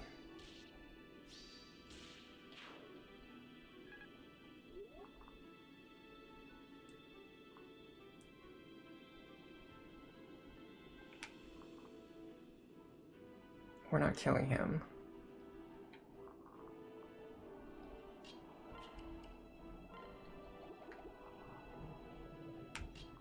I think we just pick up the kills that we can guarantee. Which actually we can't even guarantee this one because again, guess which skill they have? Exactly the #1 skill that prevents me from guaranteeing this kill. I really hate Aegis and Pavis so much. I hate Aegis and Pavis more than I hate Donnell. They're such bad design skills. I think they're worse than everything else in this game. The only thing worse than Aegis and Pavis is Fire Emblem 4's version of Aegis and Pavis. The Great Shield or whatever. The one that just like completely blocks all damage with a random chance. That's so stupid. Imagine just like randomly imagine just like having the game randomly have a chance to have your attacks do nothing.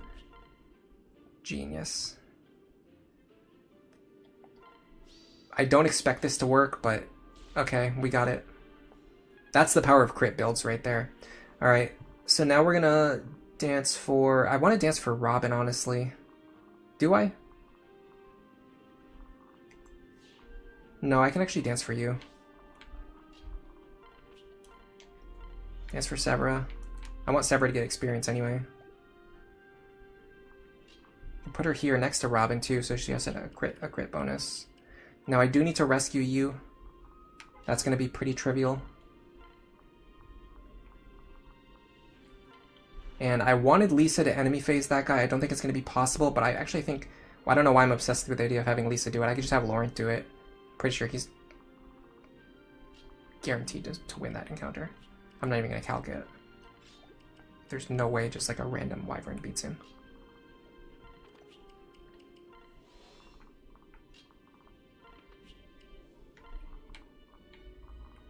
Yeah, we're in a really good position now. Just got a few more enemies to clean up, and then we will be done.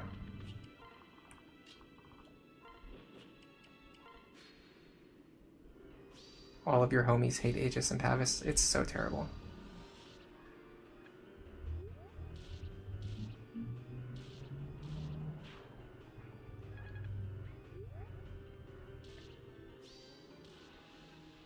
I'm not like I'm not as obsessed with like flat damage over proc skills as like the people who made Fates. Like you could clearly tell when they started working on Fates, they were like, okay, we don't like proc skills anymore. We don't like, you know, percentage skills. We want to turn every single skill into a flat damage skill. That's why damage stacking is so powerful in Fates. I'm like, that's not for me, honestly. That's one of the big reasons why I actually like Awakening more than I like Fates.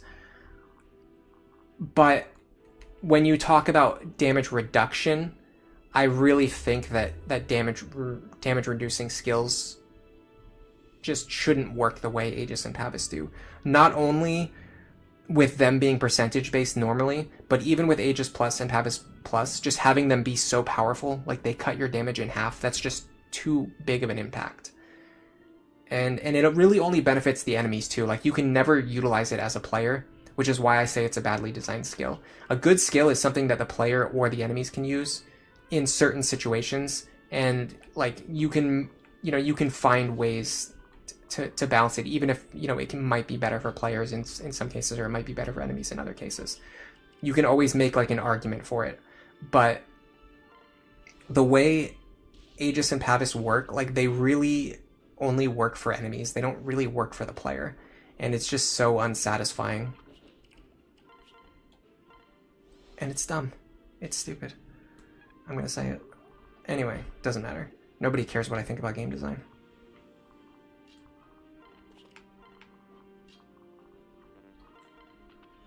Alright, I'd like for you to get this kill, please. Wonderful work. Alright, let's get some healing done.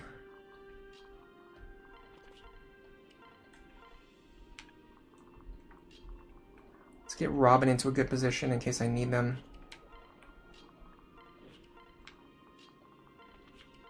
I think this bottom left corner strat works pretty well in this chapter. I'm going to keep this in mind for when I... 10 years from now when I get to this guide video. I'm sorry the guide videos have been going out so slow, by the way. I just get so... The thing is, like, I'm the kind of person who, like, does a lot of work. Like, I work a lot on different projects in my free time. It's just... I usually get hyper-focused on, like, one thing, and I work on that one thing. So, like, when I was working on the guide videos, I was putting one out, like, every few weeks. But now I'm, like, focused on something else. So, like, now I'm working on that mostly, and I'm not getting as much work done on the guide videos as I could be. And it's sad, but it's true. Okay, these enemies have, like, the most annoying skills they could possibly have.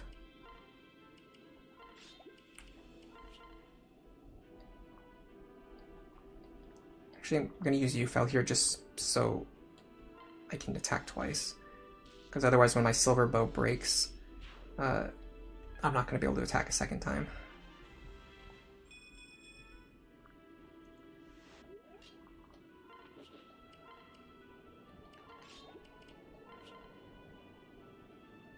I have to be careful. He's dealing 56 damage. Okay, he can't kill me. I'm not going to trigger Gale Force here. I just wanted to get his health a little bit lower.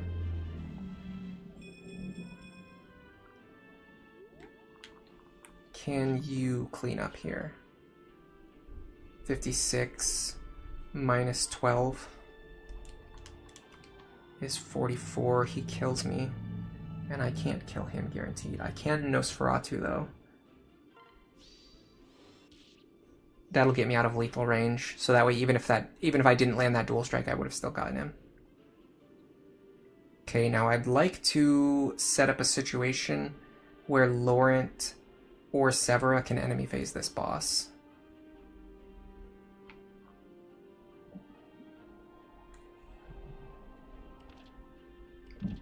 Excuse me.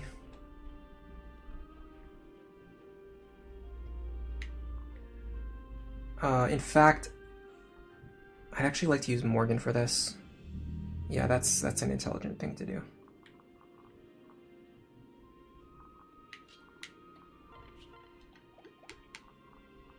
Gotta be careful.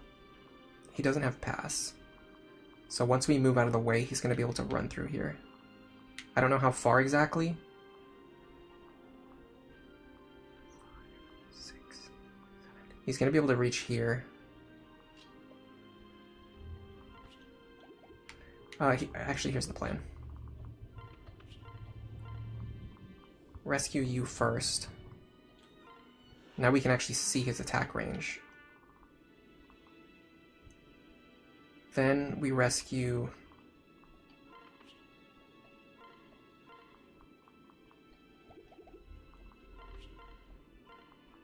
you.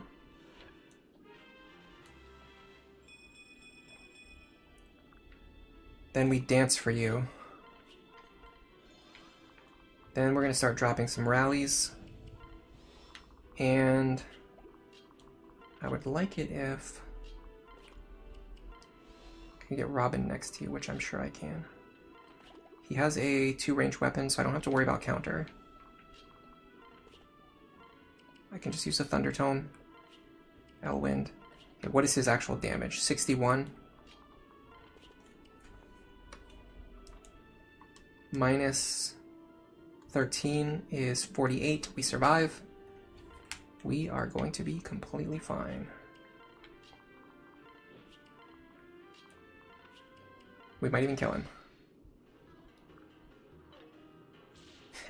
You fool. That is a crit build right there. That is a crit build. We love crit builds on this channel. That means even if I had 1 HP, I would have won there. Because I would have triggered Vantage, and then I would have crit him, and I would have killed him before he could hit me. And now we have access to the Waste Tome. Unfortunately, it's the worst of the Brave weapons because the accuracy is so bad. But we do get access to Bolganon, Thoron, and Rexcalibur. That is a lot more important. Thoron in particular is quite powerful. Okay, I'm going to have to do some inventory management stuff, and I would rather do that off stream so you guys don't have to sit through and watch me do that, because I know I'm not going to do another chapter today. So rather than spending, 30 minutes on stream managing my inventory and then ending the stream in a very unsatisfying way, we can just say that we beat the chapter and we can end it there, and then I'll do my inventory management during the week. Hopefully, if I have time. With that being said, let me get caught up on chat. And if anybody wants to say goodbye, and if you want me to give you a shout out, make sure you say something now, because I have to see those messages before I end the stream. If you wait until after I say, bye, I'm ending the stream, and then you say goodbye, I'm not going to respond to your messages, because then the stream will already be over. I would love your Rightful King Pavis Aegis Luna build. I have actually used there is one build I made that used Aegis and Pavis on a enemy phase tanking unit. Let me see if I can look it up. I need to put this bullion in the convoy too, so I can sell it. Okay, sorry. Let me bring up my spreadsheets. Where do I find them? I have so many different folders with like so many different things. Sometimes I can forget like how to find something that I'm looking for. All right, it should be here. I have an old sheet for builds that I made. Now, granted, this was on my very first ever Lunatic Plus clear, and I was allowing myself to grind, which I encourage everyone to do. Just grind on your first Lunatic Plus playthrough. It'll make it a lot more approachable, and you'll learn the skills that you need to actually, do it properly without grinding.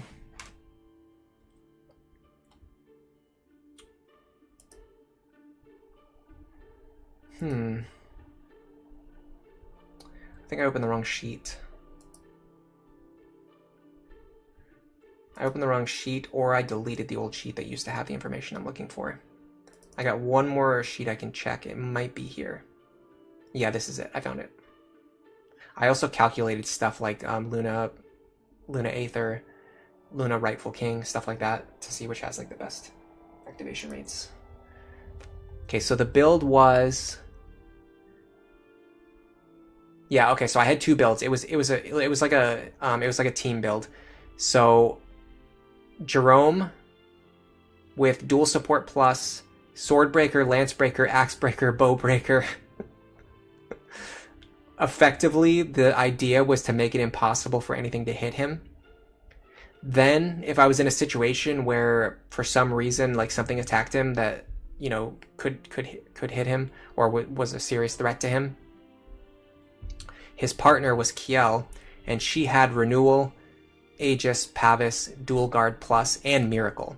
So if anything attacked her, she had a ton of proc skills that could keep her alive. And so I would rotate either Kiel or Jerome into the lead, depending on like what type of defense was better. Like if it was impossible to survive without dodging, then I would use Jerome because he could just dodge all the attacks. Or if dodging was impossible, but you could survive, you know, with good defense, I would put Kiel into the front. That way, she could have, you know, her proc skills that would drastically reduce the amount of damage that she takes. The point wasn't that Pavis and Aegis were going to keep her alive. The point was that Aegis and Pavis would reduce the amount of damage that she takes, and then Renewal would heal her back to full in the next turn. And then Dual Guard Plus and Miracle is just kind of cheeky, just like in case I get into an absolute emergency situation, maybe she survives. You know, maximize our odds of that happening. Anyway, they should make the enemies have a random chance to spawn with Armstrif. That would be pretty funny, actually. I would totally be in support of that. Oh, you know what it is? Oops, I don't know what just happened. Oh, the clock must have rolled over to the next hour. It is the start of a new month, which means I can gift some memberships. And because a bunch of people just ran away, the only ones who are going to get membership gifts are the people who actually stayed. So that's great. Great timing for me to remember that. I didn't do that intentionally, but it's good timing. Pizza Hut Kidman 8806. Welcome to the membership. You get absolutely nothing. There's nothing to see. You can go to the membership page. There's like one video there. Hello, your drunk mom. Welcome to the membership. Megatronus Edits. Welcome to the membership. Rhythm Person 39. Welcome to the membership. And Heaven 7538. Gift membership for you. Stick the pair out into the void and have the enemies pull towards them like Frederick does in the early game. Yeah, they were essentially, I think my plan was to not even have them equip any weapons, and they would just stand there and just like draw aggro. Anyway, thank you, Servant Winston, for being here. Goodbye. Naive Skitty, goodbye. Hunter B, goodbye. Tyler Cortez says goodbye. Have a great rest of your day. Thank you. I have some excellent plans to, number one, eat a burger, and then I'm going to work on a project that I've been working on in secret, a very secretive project. So that's going to be very fun for me. Rightful King plus Nidhogg plus Miracle also sounds funny if someone could pull that off. Yeah, I don't think Miracle is like very reliable, but it's very, very funny. So I like including it on builds if I can fit it. Goodbye, Olorin. And I think that's everybody, so I'm gonna go eat my burger. For now, enjoy the rest of your day.